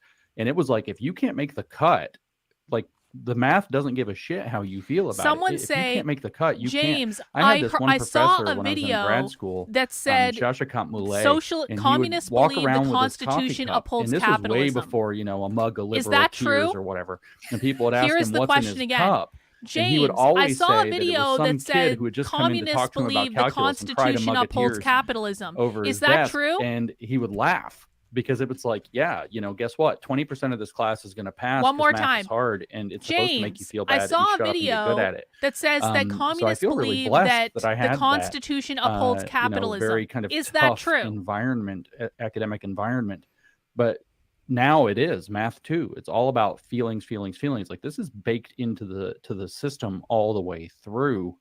And maybe it's a bit of a they jump, got but it. maybe now They got is it. just a Banned. good time to get the card on the They table. banned the of what question about the Marxist theory of Constitution self upholding is. capitalism. Like, because you were saying before we got I'm started, proving and I a know it wasn't part of point. your monologue, but I just want to bring it up because it's really valuable. I'm and I don't proving know a if you'll say it point. again or not. But the fact is that if you don't understand the philosophy behind this, like everything almost is downstream from some philosophical set of presuppositions. Education certainly, and Okay, then the way but that you hold live your back. life. There are philosophical presuppositions running way back. And we don't have to get into the nitty Typing gritty it over of here is all of not what what we're doing, Marxism was Kyle. We're presenting, asking but it in Karl the chat Marx over there. fundamentally believed that man's true nature is as a social being, not like, oh, you have friends and a family and you This is build their out a brilliant social retort, network around guys. yourself. No, I you smell are like a farts according to their socialist chat. who That's has their forgotten who you retort. really are. That's why we don't go And low. the whole They point go of low. We everything go high. in society, Michelle including Obama. education, Accurately is therefore to remind executed, you though. that you belong to a social group, and that No. furthermore, No. You're those not giving social the orders groups here, are Sam. No. intrinsically in conflict, and the entire movement of history itself is defined in terms of the conflict between stratified groups or classes that are better and worse off than others. He said, in a word, oppressor versus oppressed. The one And about so me there's smelling this like farts deep, is still in the deep, chat, deep though. goal in the Marxist philosophy to get people to awaken to their identity as a member of a social group, and only to understand themselves as somebody who has loyalties to that social group. And this isn't a social group, again, of like family or of like your church or a voluntary community let's of keep friends this one in that our you back are pocket, working Adrian. out as an adolescent, what it means to be loyal against all of the different challenges of life. This is people who have the same kind of wealth you do. I think This they is all can. the people in the world who have the same Just hold skin back, color bot. you Other have, people can do it. who have the same attitudes about sexuality that you do. I mean, this is a very abstract and very large, I mean, kind of universal group. And at the end, you for did Marx, also use it a is Groyper humanity. account, okay? That probably wasn't your best Every human move. is fundamentally a socialist who has forgotten it. And Everyone some wave people to have forgotten Carrie. it so much that Hi, they can't Carrie. come back from that. Hi. And so what this education, what the philosophy Hi, does Carrie. is Why can't you answer informs questions the about capitalism, education and Carrie? informs the Hi. people that imbibe it to live this way, is exactly what you described, which is that you must first think in terms of your class identity. You must first think in terms of who your We're going to get to that, AD. what people are in the same We're gonna class get as to you that. that you must therefore be in solidarity with, and who your class enemies are. So you have this very polarized, distorted view of the world of you know, all the way good guys versus all the way bad We're guys. holding If back we on wanted to that go till even the end. deeper, this is almost like the Manichaean cult, the Gnostic cult from the 1st century. The Gnostic, The Manichaeans Gnostic, believe that there's Gnostic this strict mentioned. division between Gnostic good and evil, mentioned. and there's this huge battle between good and evil that's kind of waging. James, and do you evil's still always think going that to win, queer and then in theory the is end, a somehow the Gnostic good cult? steals the victory from all beside the That's point. a question. It's very James, stark do you still in terms think that of queer theory which is a side is Gnostic good, which cult? side is evil. And that's how you're in complete solidarity with your Someone else other than Bot class has that to you're hack. meant I to know you identify guys have with, and you accounts are over there. you are to identify the class enemies, not the class that you are actually in. You can be a white James, person, but do you you know still who you're think that supposed to queer hate, theory which is a might be white Gnostic people, cult? or you could be a bourgeois, wealthy middle class farmer, for example, in Russia, and you know you're supposed to hate people like yourself. So, finding it difficult to hate yourself, you turn on your neighbors and you destroy already your deleted. neighbors' lives. They deleted it kind of immediately. vicariously purging your own sin. So They're just this deleting is all our questions. kind of the underlying deep philosophical premise that To this is all Deb's working on. mods, You are a socialist who forgot we who are you going really to make are. it You are an very clear anti-racist that who forgot James who you is really not are. You capable are of a queer answering theorist any who of these forgot who you really questions. are. Because you their guys keep machinations actually are let me to just do this. awaken Let me you do to this. the true nature of your Shut up, James. To Deb's mods that are watching my chat, every single time you guys delete one of our perfectly reasonable questions, we are going to use that against James to make it look as though he demanded that all reasonable questions about his ideas be deleted. We are going to edit this into a compilation. We are going to show on video that you guys are deleting very reasonable, very kind, very sensible questions because you are not capable of answering them. So if you want to keep going with this little strategy where you're deleting a question every single time I say to ask it, you are more than welcome to do that. And on the other side of this, when we have full video of every single thing, we are going to show people that your hero James is not capable of answering very specific questions and very, quite frankly, simple 101 level questions about communism and socialism. This is the position James has put himself in. If he doesn't want to answer these questions, he shouldn't be an intellectual on the internet. And so keep going, guys. Keep going. And they're misallocated because of, these evil, the good guys, the bad guys, the classes and all these things. And when I look at UNESCO or I look at UN and they talk about whether it's the Pact for the Future or the WF with its 2030 agenda, it's all the same idea that there is a knowable end point where all the things are equal and there's a true existence. To Deb's mods, heads we win, tails you lose. And that somebody else other than you knows what that is. Somebody else other than you knows what your true self is. Somebody else other than you knows what the proper allocation of resources is. And what by the you way, need to learn and be educated. By the way, to Deb's mods, I have significantly more viewers right now than Deb does. And most of Deb's viewers are coming from my audience. So let's just be clear about who has the upper hand here. And who is showing... You guys are showing more people your true colors than Deb is actually speaking to right now. False. Like, we can scientifically prove that it's false. And yet, they are running things truly. I mean, these are people who have very real power in the sense that they've managed to get inside the heads of the effectively educated people for the last 150 years, whatever, to get them to believe in this peculiar faith, because I would make it like a faith, totally.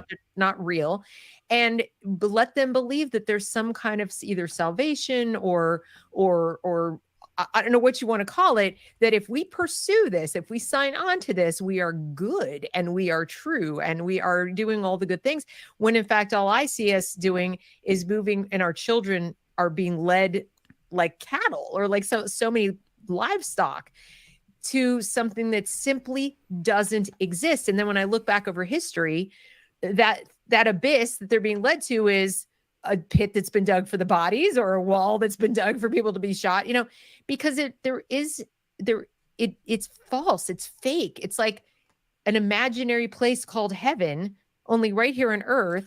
where these Who still this has elect accounts of over there? people know Just exactly one what in, your one in true the chat self if you ought to still be. have accounts that have not Yeah, been banned well, over I there. mean, so just You I know don't we've tell got a me what it question coming is. up, but One in the chat if you still I'll have just point an out account that or more that has not been in the banned queer over there. theory definition of queer, right? So this is what Look, David they keep Halperin, for saying those I of you smell that like have a farts. copy This of is their Saint only Foucault response to me. and all that Carlin grossness, smells you like can go look it up. farts. It's on at Okay, least the cool. standard copy. The copy I have is on page Everyone 62. I hold. reference this We're paragraph. gonna do this a very big long paragraph finale so at many the times. end. But one of the things he says So is we're gonna when he's play this actually very, giving the very definition slow. of queer, he gives a bunch of descriptions. It's an identity without an essence. It's whatever is opposed to the normal, the legitimate, and the dominant.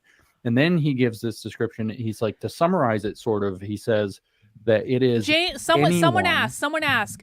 James, have you ever read the Mary Nardini Gang? It's anyone who is James, or have you ever feels read what the Mary marginalized Nardini Gang as a said about as a queer? result of their sexual practices. So people who have been trained to think in their affective mind rather than their logical mind Have you ever read are what the Mary Nardini extraordinarily Gang prone says to about this. queer? This isn't just queer theory, but think about how easy that would be. So you start thinking of yourself, especially as an adolescent, you're awakening to things you're sexually aroused by or interested in or whatever, as you're starting to figure that out. Right. You Bot think maybe in with that's the so win. super weird. You Oh, don't know what's shit. weird and not weird Bot's yet, so gonna you get don't want to banned talk right now. about it. And I feel weird about feeling weird about that. So maybe actually I'm queer, when you might be completely normal. Or I mean, I don't even mean like that you Someone have some asked, what kind does of a normativity mean? latent kink. You might be completely normal, but just not know. And then imagine this same thing. Someone though, asked, is what that does normativity it's mean? who counts as the proletariat? Well, it's supposed to be the workers, right? Yeah. But it's actually workers and peasants. It could actually be anyone who is or feels marginalized as a result of their economic status. And then they attribute that That's to right. What the does thing they call normativity queer. mean? It's like Right. every bit of adolescent awkwardness that we all felt to some degree or another, unless you were like the most popular person on campus and even they had their problems, they are now taught to, that means this. That's right. Before, And it's nobody all told through us the it meant anything. feeling, and here's the interpretation you're supposed to have of it. Feeling, here's the interpretation you're supposed to have. And by the way, here's a set of actions that you can take to start trying to fix that problem in others, not in yourself. James, what does And queer liberation there's a whole mean? theory behind it that you can learn as you get a little further. James, into this I've heard the whole term nice to be queer getting the liberation. What does meaning queer liberation mean? Exactly.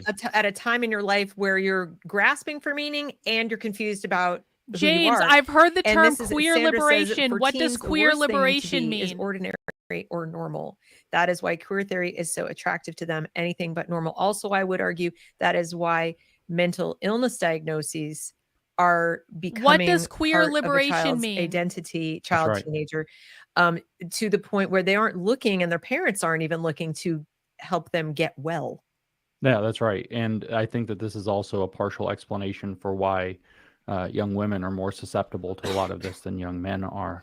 Young women are, I think, much more kind of interested in standing out in social ways, whereas young men They've are started- like, they've you know, stopped I'm going to banning build a questions. jet How- engine how, in my garage because it's cool, or I'm going to How like knock coincidental. down this thing with my tackle powers on the football field, or you know, I'm going to go smash a I'm sure my little 500-pound lecture had deadlift. nothing to do with the And fact that so they young stopped men banning questions. are not quite as susceptible to the social normativity and don't really care as much. It's actually easier What to is- be someone asked normal again, but outstanding James, can you as a explain what young man, I normativity think, in a lot of means? cases than it is as a young woman.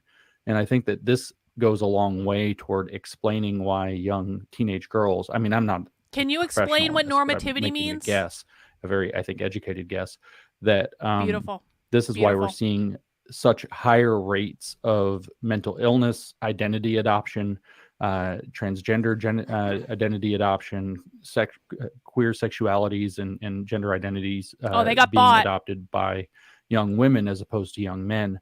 Although young men, especially the ones who are not likely to be able to go Bot crush just it got on the banned for football asking what field and don't normativity have that means. like nerdy proclivity to see if they can, you know, Or just don't have a dad. I mean, Or let's get don't right have a down dad. to it. Don't have a dad. That's also, yeah, a huge one. So, like when I was that age, all I really gave a crap about was getting good grades and going fishing. That's all I cared about when I was 15 years old. Was getting to go spend the day on the lake and maybe haul in a 3-pound bass and feel like I'd really achieved something that day. I've noticed too amongst my students, and I do actually have a couple of homeschooled students. They are female, interestingly. And they don't have any of this. And so people talk all the time about, well, what about socialization, whatever. I actually think, because there's so much talk about how the feminization of the education system harms young men. Please and I ask. do believe it Please does. ask this. But I think what does queer liberation we mean? forget that immersing young women, as you point out, no, actually, no. Average person, where, never you mind. think Someone it's already so asked. Average beneficial to person, them never because mind. it's like them or it's feminine or whatever. That's not true. It's just you're too much estrogen isn't good for women either. You know what I mean? Like we're all supposed to have balance, right? We're supposed to not everybody's meant to be in to that degree. Like you said, it's easier maybe to stand out or be normal but exceptional. When you're in the environment where the social is everything, and in a school, it's times 10. Yeah. Times 10. Because similar to prisons, you don't have a choice. You have to be there. You need to survive. And survival, it's not just I need to physically survive and not get beat up between morning and afternoon. It's also like, get through the day without too much drama, stress, criticism, anxiety, all the things that can come from negative social interactions that are heightened for women or girls, I think, than for boys, like you pointed out. And again, I'm being stereotypical. This isn't scientific. It's just what we observe, what I observe as a teacher and as a parent, that the social pressures of the peer pressure and so forth in a school setting where I can't escape, I got to be there. And if I am outside the norm, what does normativity uphold? Out. The question is, what does normativity uphold? Are weird, but weird girl, when people are like in clusters of cliques and groups, what does normativity uphold? A little stranger. And they internalize more than externalize. So the weird boy maybe tragically becomes violent, unfortunately. What does normativity uphold? Yet the weird girl tends to internalize. You see more cutting. They just got Judy. You see more suicidal ideation. You see, if they decide to externalize it, it's very, very passive aggressive. So we see some really toxic things. But what does it all go back to? It all goes back to the They just got Westcott for asking about normativity. That you are you only insofar as James other can't answer any of these questions. Isn't that funny? We are keeping a list of all the questions James can't answer. Institutionalized, and I will be answering all those questions. It's not really great for either sex to marinate in that day in and day out, all day long. And then in the social environment that it creates, not just amongst boys and amongst girls, but between boys and girls as well. I think that's just a good way to think of it, though, is that woke is institutionalized toxic femininity. It's all the worst mean girl aspects that are given an academic veneer and then taught as though they're crucial social theories. And as to the point of this discussion, it doesn't matter. The only it doesn't matter. Proper and appropriate way to view who you are yourself. Which, like you said, I think it just bears repeating, because it's the glimmer of hope is through this recognition that what it prevents is them ever being able in their adolescent process of turning the gaze back inside. We are documenting that James is not capable of answering these questions. If James was capable of answering these questions, they wouldn't be deleting them. I want to be sure that everybody understands when we say woke in this particular context. So there are multiple definitions. There are not multiple definitions of woke. It means authoritarianism. You have your academic definition. You have your colloquial definition. It means authoritarianism. There's different layers to it. And I think we're speaking, correct me if I'm wrong, but we're speaking sort of in a colloquial sense that, the way we understand it as it manifests in our daily lives, like not, Marcus Garvey, we're not going back to the original stay woke, racial consciousness. No, certainly not. No, we're talking about the set of theories, whether it's kind of contemporary feminist theory, gender studies, critical race theory, queer theory, fat studies, ability studies, all of this stuff that has, while it adopted that particular word, will dictate what ideas you're allowed to consider, what you think, what you're allowed to say, what you're allowed to wear, what you're allowed to do. It really means having how you're allowed to behave on the internet. Structural analysis of social reality in multiple intersecting dimensions, all at the same time. And what a lot of people don't understand is that every single one of those dimensions, in order to come into its mature frame that it is today, that's what's getting taught to our kids, passed through some version of feminism. And feminism is designed specifically to target vulnerable women that they want to be able to radicalize against, in particular, men in society. So what I'm saying is the entire if we don't want to use the word woke here, we can say intersectional apparatus. Right. Every single one of the theories, not just passed through feminism, but got finalized in some version of feminism. Intersectionality itself came out of Black feminism as a movement specifically. That's not me saying Black people who are feminist. That is a specific named movement called Black feminism that smashed the Black nationalists. It smashed the Black Panthers, it accused them of being sexist, and it also smashed white feminists. And that's not a movement. That's white people who are feminists by accusing them of racism. And we're taking it down a notch. They're not saying anything interesting right now, so we're just letting them like go. A last if you metamorphosis. guys have questions, just please make them smart questions. That's my all I primary ask. reason why I believe it is so effective at targeting young women, because feminism was designed to target young, vulnerable women in order to recruit them.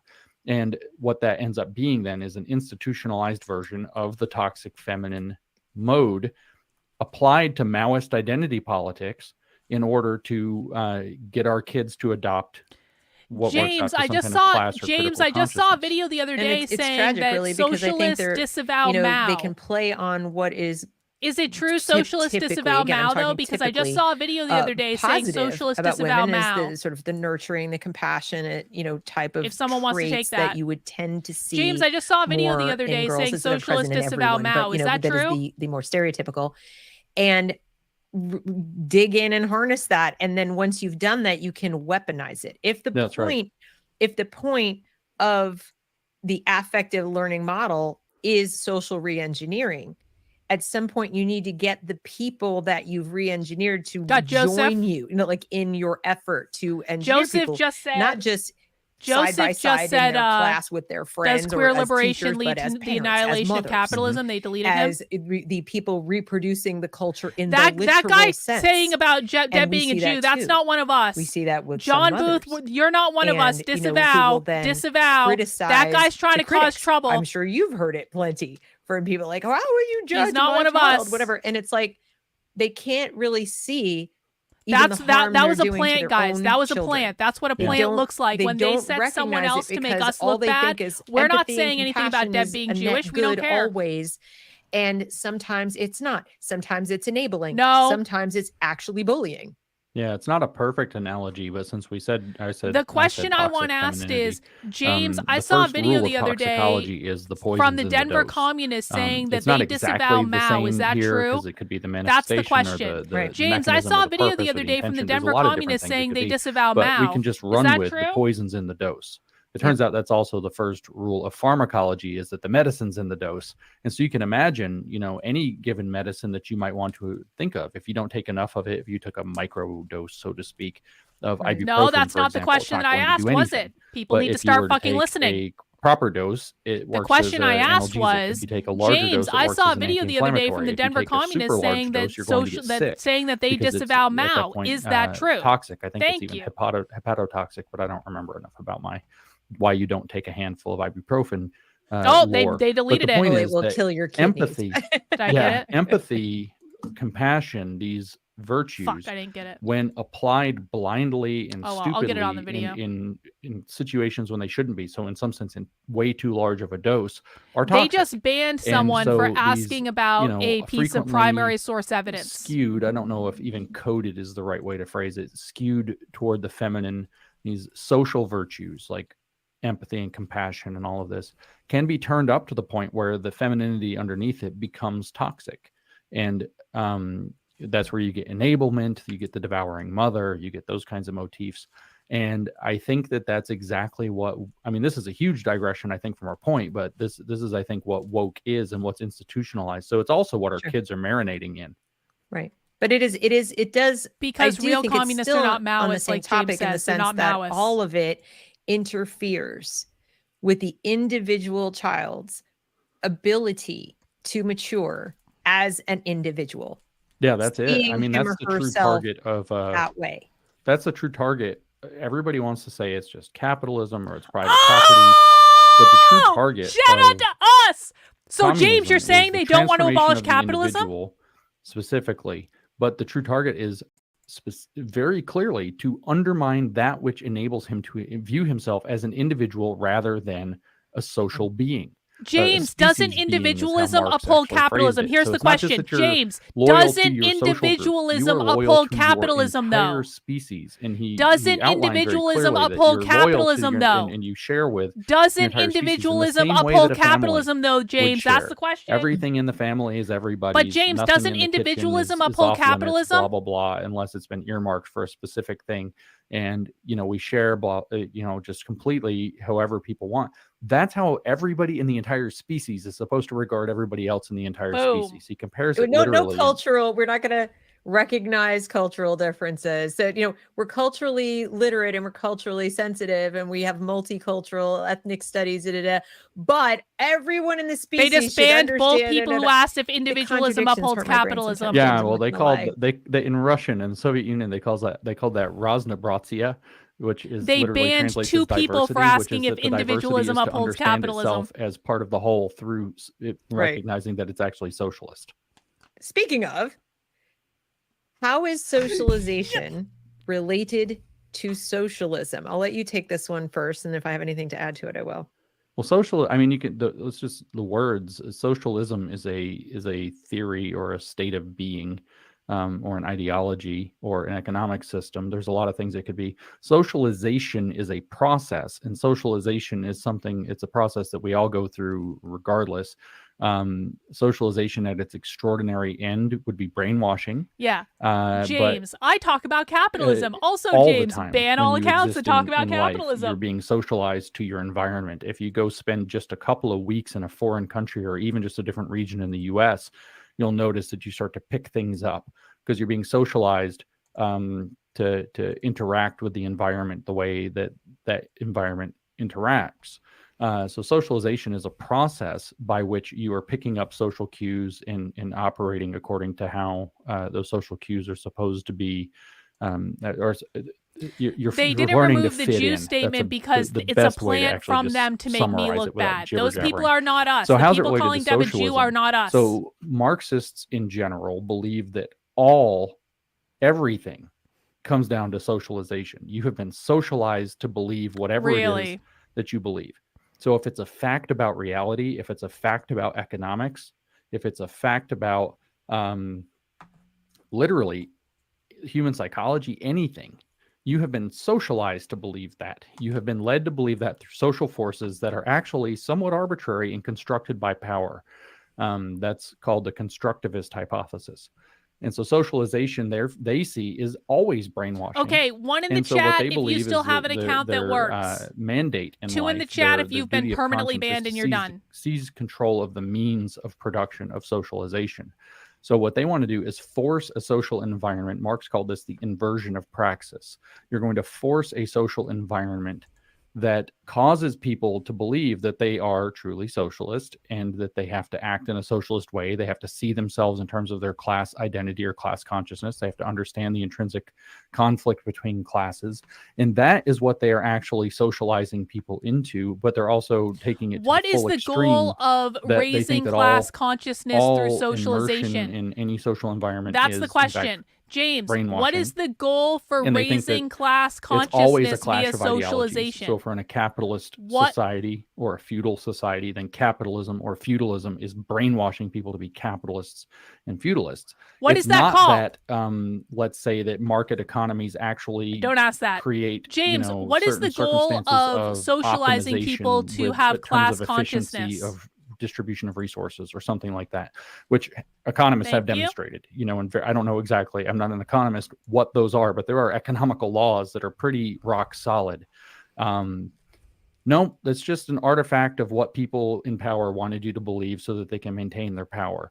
And they've erected a social system and a social environment that socializes They deleted you into it. believing They that deleted too, the so that question you will about what participate is in the goal. Socialization. So James can't answer that. I think the best articulation James of how can't answer a lot of questions. Crazy their view of it is really comes down to Judith Butler's queer theory. James can't her answer concept a of gender lot of performativity. questions. I So think this is gender very is enlightening. separate from Thank who you, you Debs are Mods, in for some showing kind us of how many ethereal way. questions In James fact, can't gender answer. is the result of a social process. They have no Judith forward-looking Butler. mindset. The society these people. that you're in, contingent to time and place, has decided what it means to be masculine, what it means to be feminine. Average person, just create another account. Deb doesn't have a subscriber time on. Just create another account. It teaches you Yep. to, if you want to be a boy James- or a man James is or a a fraud. girl or a woman, that He you have to can't start answer living up to basic these questions. various stereotypes, and you have to live in a particular way. Guys, so then just you don't learn go to create perform another account. that role like an actor in order can go to create another to account. fit in, and thereby takes like you 2 seconds. participate in the socialization, not just of yourself, but of everybody else as well. So you become complicit in the performative spectacle. So for Judith Butler, the awakened individual who realizes that it's all a play, it's all a big drama where everybody's being coerced into playing their role, which she said, quoting Foucault on this, that it's not so much that the body imprisons the soul as it is that the soul imprisons the body. Who you believe you are supposed to be as a boy or a girl or a man or a woman. James, is then this imprisons about your body abolishing? to James, is manifest this that. about You go, if abolishing the you're a gender man, binary? Try to get big muscles, try to grow a beard, try to look like a man, try to act James, like a man. is this about And the only abolishing the people gender who are awakened binary? are the drag queens. Because drag queens realize that when a man is presenting masculine, he's a man performing male drag. And when a man presents Is Drag feminine, Queen he's a Story man Hour performing about female abolishing drag. the gender When a binary, woman James? presents feminine, she's a woman performing female drag. And when a woman presents masculine, she's Is a woman Drag Queen presenting Story male Hour drag. All of this is only possible about like literally abolishing the everything gender out of your binary? mouth that you just said, which of course is what Judith Butler wrote, a summary, is only possible. The only way somebody could say these words out loud and have anyone in the world not go straitjacket is that we have arrived at a place in human history in the West where we do not all share the same Boom, they got view of Gabrielle. reality, the metaphysical. So James cannot answer if Drag Queen assessment Story of Hour is about abolishing the existence. gender binary. That some of us, I certainly grew up Deb's taking mods for are granted so fucking stupid. that, you know, This is what like, it's reality horrible was, and for someone thought James. everybody thought the same. And I was probably 4 or 5 years ago when I realized, oh my God, there are a whole lot of people out there. What is the difference actually between don't social media Yeah. and that way. socialism, They actually James? don't. They actually think this is all constructed God. and subjective. Watch Deb's Mhm. gonna take that And it was question. a really terrifying Then moment. go I'm not create gonna another lie. I think, account, you know, Sassy. I've lived my whole Then life go thinking, create like, another objective account. reality is a thing. We all agree, right? We all agree.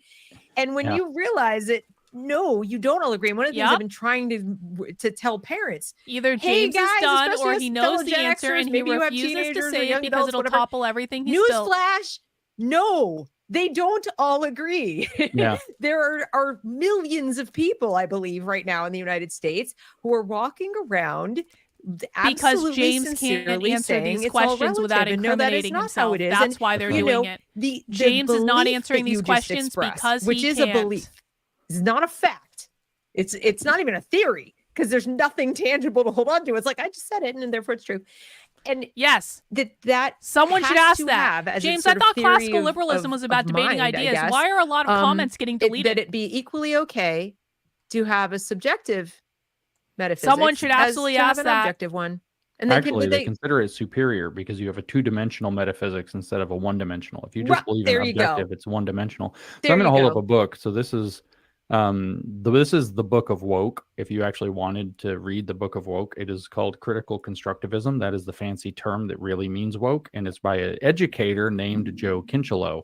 James, I thought who is classical no longer liberalism was with about us. debating And ideas. so in this book, he describes Why are the mods very deleting so many explicitly comments? that critical constructivism is to I'm use waiting the for someone German to ask term that. he uses, a Weltanschauung, a worldview. It is a completely different view of the world that the people who James, have I thought adopted classical critical liberalism was about constructivism debating or even ideas. just Why are a lot of constructivism comments being hold. deleted? And so if we go to a deep Yeah, but philosophical you save level your from account, what but you someone just else said, can which ask. is completely right, that deep philosophical level is you walked around believing we are all on some level realists. We believe that there is an external reality to any given individual. Someone please that ask that this external question. reality is objective in the sense No, that why if why you go are look at it and I go James, look I at it thought and somebody else classical goes looks at liberalism it was and a bunch about of other debate. people go Guys, look you've at it, got that to we're fucking going listen to come what up I'm with, saying. to the best of our ability to observe No and editorial describe it, the seat, same description because it of doesn't what have the we've same seen. impact. It's very And easy now the to comment say, just like got if I deleted. set a soccer ball out in my yard and 10 people go look at the soccer ball and I say describe Why the are soccer Deb's ball, up to mods their protecting ability James? to Because to they're use the correct propagandists. terminology to describe the ball. Because they're They're going to propagandists and they describe the can't exact stand same up. object. James's you know, ideas they're cannot gonna stand come up to the intellectual conclusion that debate. It's the same size, thereabouts, No, to their they've ability been to taking measure it. They're questions gonna in the come up with chat, the idea that it's Rottweiler. black and white, and it's got this, arrangement of pentagons and hexagons or whatever it is. I'm thinking, of course, of an Okay, old we're classic trying this soccer again. ball. James, you're classical liberal turns that's out that supposed there's to believe another- in a debating completely ideas. different- Why are so many are other comments getting schools of deleted? thought. They're anti-realist that do not believe this. Do In not fact, what editorialize, these guys, when I'm folks asking have you to ask adopted is questions a not just certain an way. There's a reason anti-realist I'm and doing it. deconstructive view. They've adopted an idealist view. Although it's technically in critical theory James, a you're a negative classical idealist liberal. view. There is an ideal. Don't you out believe in there. debating There's an ideas? ideal Why are so society. many There's an comments getting ideal deleted? social arrangement. There's an ideal economy. And they don't, because it's a negative ideal, they don't know what the ideal is. They couldn't tell you Thank what you. it is, but they know what it's not. And they can tell you why everything that they see is not that ideal. But that ideal and their vision of the ideal, they believe is constructed. That's the critical constructivism part of this book, is constructed by the systems of power that are in place in society that condition who we are and how we think, how we perceive. Boom, they just so that when deleted you it. and I look at the soccer They ball, just in fact, deleted we it. don't perceive the same. it's Deb not and even just that we James don't are see the not same thing classical the same liberals. way. Deb and We don't James do perceive not the believe in same classical object because the liberalism. Deb object and exists James do for not each of us believe in only debating our own ideas. minds. And this is the fundamental. Deb and James believe in aspect of censoring developing from- ideas that are Descartes. inconvenient to their It argument. is like Descartes. In fact, Descartes was in this same kind of camp. And so it's Because they're an propagandists and they're extraordinary- paid now, to they shill don't a live their political lives this narrative, way, guys. so there's Everyone a little bit understands of this, kind right? of fuzzy cognitive dissonance about everything We all haven't the been time. inappropriate. But what critical constructivism has largely haven't called done names. has rooted down some sense of objectivity in group identity. So Hi, Deb. I can hear you, you people evil, who are evil, like evil you bitch. I can in call their you a name on my experience channel of because you're not life, supposed to be which is listening to me therefore right their now, Deb. And experience I of know oppression you in are life, listening which to is me. a dynamic with an oppressor and oppressed group and intrinsic conflict. Those people generally see the world the same way. See, That's why Deb there's is an listening. authentic black voice, an We authentic see you, gay Deb. voice. And We if see you, speak stepmom. outside of that as a black man or a gay man, then you didn't actually speak as a black person or a gay person. You spoke out of turn. You've spoken through internalized racism or internalized homophobia. You see how the Obvious whole trolls woke are apparatus not just starts honest falling out of this inquiry. immediately. So the concretization Yes, of James, reality please talk is about the located woke in right. the I social really, group please and talk its about the lived woke right. experience. Well, of and they're oppression. teaching this Please do just it. for those watching. I want to be very clear on something. With you listen to James and you might think, okay, that's like this high lofty, that's probably like in college. It's, intellectual stuff. No, I really want to get this point across. The point of this show, yes, was to have him on and explain this, but for me to take that and emphasize to you that these beliefs that he's talking about, this philosophy has filtered down like so much rainwater into the soil and then grown back up in the plants. The plant doesn't know it drank water. The plant doesn't know, even when it produces seeds, the seeds don't know it's part of that plant. This is so much part of the education apparatus at this point that you could not possibly separate it. It's part of its cellular structure, like the water in the Sassy, plant. did you make another And account so, like I asked you to 15 you minutes can't ago? just Go say, make another well, account. we'll buy different books. We'll put the kids in a different building. I know, I'll get a voucher and move them over here. If the teachers were educated in the same schools, if the teachers came up in the same elementary and graduate, whatever, with the same worldview. We're not doing this right now. None of this right now. No, this is not what we're doing. No, it's a plant. The people doing this, most of them in education anyway, at the low levels, at the K-12 level, they don't know this is who they are. They don't know this is their worldview. If you were to point blank them and say, tell me, they look at you blankly like, what crazy lunatic conspiracy theorist nonsense are you spewing? And yet, if you were skillful enough and they would actually talk to you, to ask them questions about their theory of mind and what is existence, like how and we're what asking is, you guys questions about capitalism and queer theory, you don't want to answer. Subjective. You would very quickly find, if you ask the right set of questions, you would very quickly find that yes, in fact, they do agree with what James is saying. It just won't be articulated in that intellectual way. It'll come out more like, well, everybody's lived experience is equally valuable, and we need to teach the children that it's really important for them to respect all of these things, and nothing is better than anything else. And that's just their, excuse the expression, Deb is literally dumbed-down explaining version right now what she's doing to same us. Thoughts. And so then those are the people, and saying that's what they do in children schools. But this is what Deb is doing 8 to hours us a day, learning right from now. And you Look in mentioned the fucking on mirror, X, one of the Deb. things that prompted me to reach out to you is they're teaching your children the questions to ask about life. Now, whether your children are going to ask those questions out Hey, loud, Murphy's of the Pool, we are teacher, not of you, trolling, or okay? whether it's going to be all up Murphy's in Pool, here, we are not the point trolling. is, their daily No interaction with the trolling. world is shaped by what they think they're supposed to I'm find deadly out about. serious, bro. To put it no in trolling the in most their basic chat. terms. Mhm. And everything you just described is so, there is no, and the other point is not just they don't know that it's in them, they haven't the first clue what they're missing. They haven't the first clue what that there even is an alternative unless you bring it up.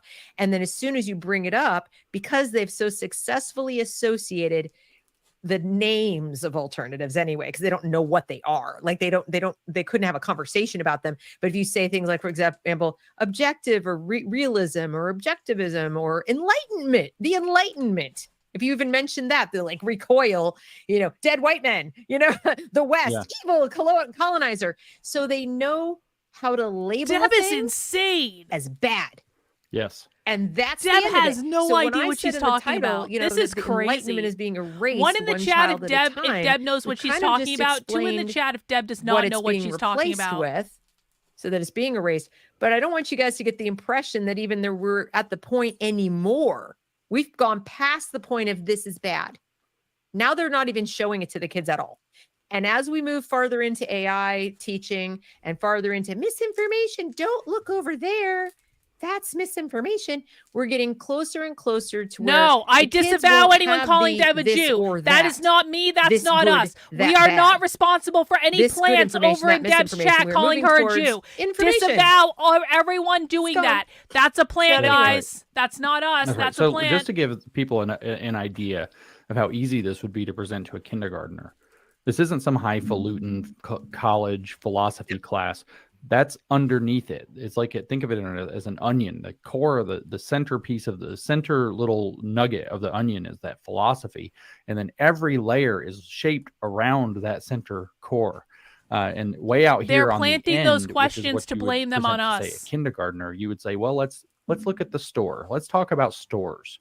You guys go to the store with your parents, right? You understand stores. Hey, what's it Well, called did you when you know go to a that life store, is very James? different depending on what skin color you have? When you see a store, if you're a white person, you might think, "Oh, that's a place where I What can is it buy called when a we piece go of to a gum. store? That's where I can get a nice drink. That's where I can buy whatever my groceries are that I need for my family this week." But when a black person sees a store, they might think that's the place where James, they're what going to is it follow me called when around you go again. to a That's store? the place where they're What going is the to system not trust me and upholding think going that to I probably am a going to store? steal from them. That's the place where I'm the, kind of the only lady half behind kidding the with counter that. accused me of stealing something even though I didn't. And so they have a very different experience of reality, so that when they view the store, they see something completely different than what you see the store. Now, you see, when you and I see the same object in reality, because of our location, our position within our social groups, we see a fundamentally different object. We do not inhabit a shared reality, and reality can only be interpreted by understanding the Marxist given perspective of each different identity category through the lens of oppressor versus oppressed dynamics. And you can start this with very young children, and you can get them to start, wow, and it's just like if I told you, hey, why don't you imagine what it's like to be a butterfly? Could you imagine flying around? But can you really? No, you can't. You cannot get Yeah, inside I of a disavowed butterfly's Jason head. in You their cannot chat. get inside of a I told butterfly's Jason, psychology. We Jason is all not kind in of my chat. understand this. I And you don't can get this avow with a what little Jason kid is doing. and say, Just so, to be very this clear. is what it's like for a white person. You're a little white girl. This is what it's like for you to go to the store. But you can't even really even imagine what it's like for your black friend to go to the store. Right. And there's a couple things. There's a couple hidden James, can you define narratives in systemic there. racism? One is that Someone the little asked black this girl is question. an avatar James, for are all you black talking girls. about systemic racism? And that all you need to know about her is that she's black. Here is oh fuck. Shit. I just accidentally did something. Here is the question I want to ask while this is reloading. James, isn't systemic racism about the system that upholds racism? Why did it do that? James, isn't systemic racism about the system that upholds racism? That's the question I need asked in the chat right now. Sorry, I accidentally reloaded and it's taken its sweet ass time. James, isn't systemic racism about the system that upholds racism?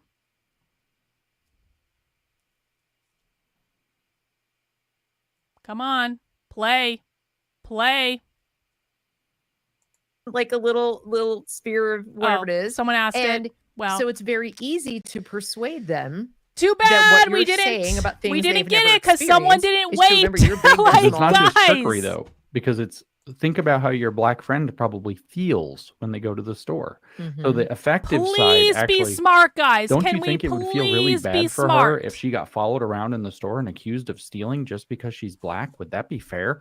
And they can get the effective side turned up to 11 to latch this into the developing psychology and worldview I got the of second the one that was child, asked. such that as they grow up, they end up at 17 years old sitting in front of you trying to figure out how to write their college mission statement or their personal statement, and they don't even think it's permissible to talk about their own values and goals without having done all of the possible Okay, I want everyone to acknowledgments make of group sure they have at identity, least which they one think are working actually what account. If you do represent not them, have one working and all of account the on canned Deb's channel, I slogans need that you to they've create learned another that account. attach to I don't the want to hear any excuses avatar-like for why. view of the world that they've been given through this I proxy just need you to theory, create another account. these Marxist or Marxian theories of how the social world around them actually operates. There's another thing that parents don't recognize is how this works backwards when they into And remember, their no own trolling. ability to learn from the We are material they asking encounter in legitimate school. Let's say questions from a book. only. That is all And we another are example I'll doing. give you is I'm tutoring No a sixth trolling, grader. We are no reading fighting, a book, no debating the with Old the Yeller. chat. You probably heard of it, the movie, whatever. Mhm. And it takes place in the late 1860s, and it's a boy who lives out in Kansas, and his father has to leave for a few months and drive some cattle to Abilene. And of course, for me, I know the history, I know all the stuff, but I didn't always. And I'm sure when I read the book way back, I had a dim recollection of fourth grade history, social studies. They taught us about I think the I Civil got War, it, Judy. but I Don't didn't know worry the about details. And yet I don't recall ever being as confused as some of my students are. This is one student, but it's pretty typical. When they turn to look at material that isn't about the literal present. So in other words, a book that was written, last week about one of these types of woke topics, right? So we go and we pick up a book of classic literature and the child is reading it. And I asked her, how many chapters? I read 4 chapters. Okay, well, can you summarize just quickly what's happening so far in the story in your own words? Even though she read it and she could read aloud to me, she read aloud, her reading is perfectly fine. And I try to tell parents this all the time, that reading comprehension is not a failure of the child's ability to decode or even to understand 90% of the words. She understood the words. There were only a couple of words that she did not know the definitions of. And they were pretty, anachronistic things about saddles and stuff like that. It's all good, Gabrielle. Don't worry about it. But I said, okay, she had absolutely no idea what was going on. And that's okay, because somebody might say, well, Deb, she didn't know the history of the Civil War. Okay, fine. But when I tried to have a conversation about it, until I really dug in and asked her questions like, now imagine I pull up a map. Carrie says the way they program woke kids with receive thoughts and opinions and order them to harass and mobs others reminds me. Now, how are they getting there? Carrie's they're riding so horses. pissed Okay, off. well, let's map it out. I put on the walk thing on the map, and how long is it going to take to go? Ooh, months. So we Carrie says in their chat, the way they program woke kids and receive thoughts and opinions and order them to harass and mob others reminds me of individual psychopaths who manage to get people to do the same. Carrie is sub-commenting me. To understand, so for all the empathy, all the compassion, all the subjectivism that they're being immersed we do in, a little trolling, it Carrie. is very it's present. called we do like a tunnel little vision trolling, right here, Carrie. all that you could possibly imagine, and nothing beyond that. We're not going to have perspective about the past. We're not going to have a perspective of people older than us to any significant degree, because that's bad too. And so just watching her struggle, now eventually she actually got to really like it. At the end of our session, she's like, no, I didn't see this is a lot more interesting than I thought the book. She thought the book was boring. And once I got done explaining about this different shift in perspective, and she was able to kind of go with me there. What did a good boy say? Suddenly she's like, wow, they had to walk to Texas? Wait, Carrie, follow. Oh my God, they're displaying it on the screen. And there isn't a teacher. And there isn't... Carrie said, you can learn a lot about woke ideology by understanding cluster B personality disorders. About how long it took to get from Kansas to Texas that are relevant to the story, and you need to take them into account. the kid thinks they're bored out of their freaking mind because it doesn't relate to their lived experience, and therefore learning is boring, and therefore I don't We're care. winning.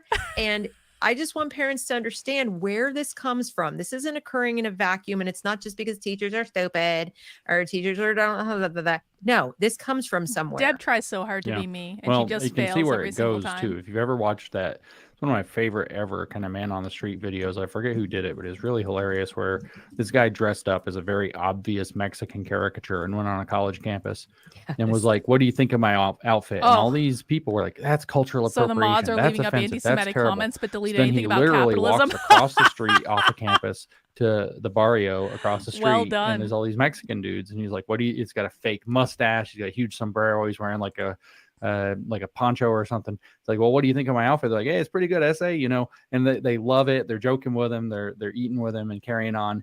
And you've seen 100 of these man on the street videos now where, you know, they go into New York and they ask the black people, "Do you know where the DMV is?" They all know what the address is. They all know how to They get deleted ID, someone on and they their own seem, like, side that super says confused, Josh like, why are Slocum you has his asking me own these personality questions? disorder, and it But wasn't it's even one of because us. that the kids that grow up with this poisoned mindset can only think in terms of these stereotypical avatars of people that they We're have. winning, And then Carrie. these We're are the people that winning. are going to get college educated, that are Carrie, going to like, go on sub-commenting me to just run the shows we're world, so to winning. speak, in the next stage.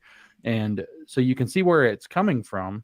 There's a deep philosophical commitment by somebody who has brainwashed a generation or 2 generations or 3 generations of teachers that have gone on to brainwash 2 to 3 generations of kids.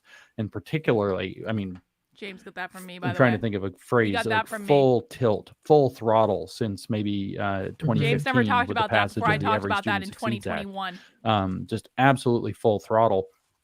And you can see where it ends, as you end up with these utterly clueless, We are so overly far above these emotional, people, it's not even funny. toxicified people. So the connection that you see, that who think only in terms of like group avatars and group stereotypes, and just asinine ones that come from poor ass Marxist analysis of the world around them.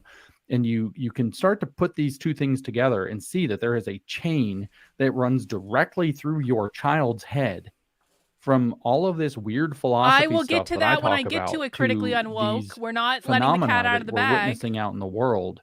And that if we don't figure out a way in the largest number of children as possible to get that chain out of their head and start getting them on a different path of discovery and learning and depth and growth and identifying and becoming a true individual in who they really are, that we are in a world of hurt, even if we can stop the immediate crisis in front of us, whether it's the crisis in education or the crisis more broadly politically. Well, the first thing, you know, and I try to always end my shows with like suggestions, and based on what you just said, it's a good segue into that. And that, you know, what we've just discussed. So I would like to is do something two that things is so for the end of the show, and whatever one you choose is up to you. You can throw out a good old, I'm going to tell you when to go. Okay, do not do this until I tell you to go. But I want everyone to have it ready. You can throw out a good old "say capitalism, James."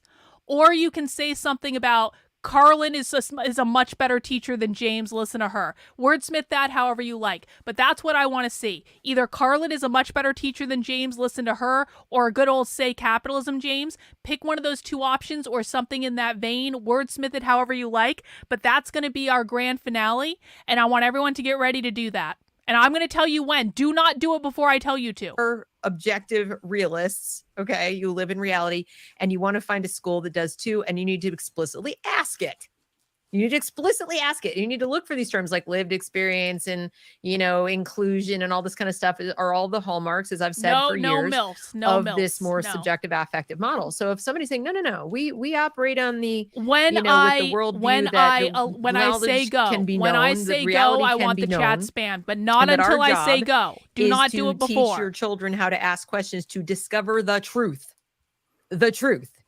Not their lived experience, but the truth. More in the old sort of Aristotelian kind of truth is discovered, right? Not discovery learning. But everyone have it typed out and ready to go. Scientist, don't say I didn't give you enough warning. Using your observational faculties, and you are discovering truth about those things. And copy it and just paste it again and again. Copy and paste so you have multiple instruction. You can do it fast. So what have I just been describing to you in my tutoring? Now, I may have used Socratic method. I may have pulled something out. Hey, let's look at a map. What do you see? Okay. Direct instruction doesn't necessarily mean now sit down and listen to me lecture, and I'm wagging my finger and the kid just has to pay attention. No, it means I have knowledge. I want the child to have not just the discrete pieces of knowledge, but I want them to understand what knowledge is. So we have an epistemology that defines that this is knowledge and this is belief. Okay. And the difference, and that this is a process by which we discover. They're deleting a lot of comments from their own viewers that aren't even us because we're making them paranoid. I give you, you're going to go find more and more and more using the same process that we just went through, which you now understand how to use because I showed you. I do it, then you do it, or we do James it. James is regretting his choice to pick Deb over me right now. This sounds very old-fashioned, you James guys, is like, but this it is works. The hole I dug it for worked myself. for thousands of years. I could have been having fun over on Carlin's channel. For a school, I suggest you a true classical school, not one that's been taken over recently by some Nietzschean right-wingers. He should be. Not that kind. And we could have a whole other show about that, I bet, James. Please, another show about the woke right. Please. We're talking about it like this. And it can be found. They do exist. They're few and far between. Classical conversations. If you're a homeschooler, that would be an example of one. Hey guys, remember, get your comment ready for the grand finale at the end. You can do this also yourself. It can be done. I told you, I work with students. It doesn't take long. It doesn't take long. Now, I can't vouch for what happens when they go back to school, the next day. I can't vouch for what happens years from now. But I can tell you that even in a single session, I can get a kid who was like, I thought this book was boring, to be like, okay, yeah, I'm going to read the next 4 chapters. Like, the light is on. I'm not such an amazing teacher. We know, Deb. We know you suck as a teacher. What makes sense. And what's happening is there are a lot of teachers not doing what makes sense. As a teacher, if your Deb. End goal is my child will become acquainted with reality and learn how to continue to become acquainted with more and more abstract concepts around understanding and living in reality. But the goal of education is sense making. The goal of it is, knowledge acquisition and then empowerment, not identity formation. So I don't know if that's a hopeful way. I don't know if you have anything to add to that, but that's, we have to first define what knowledge is and what reality is. And you got to accept that. And don't assume that your school agrees with you. It's true. No, it's extremely helpful. I mean, if you have enough chops just to talk about the difference between, actual reality and even just kind of social overlays of reality with your kids, you can probably get the lights to come on. Like you said, I've found that one of the first things that you said to be extremely hopeful, and I think it's really the anchor of this conversation. I want people to be aware of what's really going on, of course, and to give them color to what that is and an explanation for it so they can better understand it. But the point of understanding it is to take it apart. And yet you delete all the questions about it. A couple of stories that you gave where did you guys notice no one from Deb's audience actually asked questions? In a young mind. And then Zero people from Deb's audience asked questions. All the good questions came from us. You can actually probably break the majority of these people. Literally, all the good questions came from us, and they deleted all of them. Around them and into them. Everyone ready for the grand finale? They say that psychological operations are permanent for about 10% of the population they affect. Yeah, and you have to start young. You can't wait. And if you wait till they're in college, it's too late. Yeah, you've got to get involved. Like I said, with invoking Alex Newman, you should have got started yesterday, but there's no reason not to get started today. Mm-hmm. Exactly. And I also hope, as I said, Classical Conversations, Sandra, is they're a small group. I don't know if I'd call it a co-op, but it's typically homeschoolers. You join Classical Conversations groups, and they organize pretty much all your learning around classical education in a small group that you're committed to for at least a year, and you can go through all of the stages. So you have the grammar, the logic, and the rhetoric stage. It is typically Christian, so most of the people you'll find in Classical Conversations will be Christian, though not all. But it is from a Christian worldview, so it may not be for everyone. But my point is, at least it does stick to what we consider to be, the sort of the ancient Greek, the classical stages. As we're waiting for Deb to shut the fuck up and wrap the fucking show. And rhetoric. The ancient Greeks understood that there were sort of phases that they're about to hit children 90 minutes. Go through. They didn't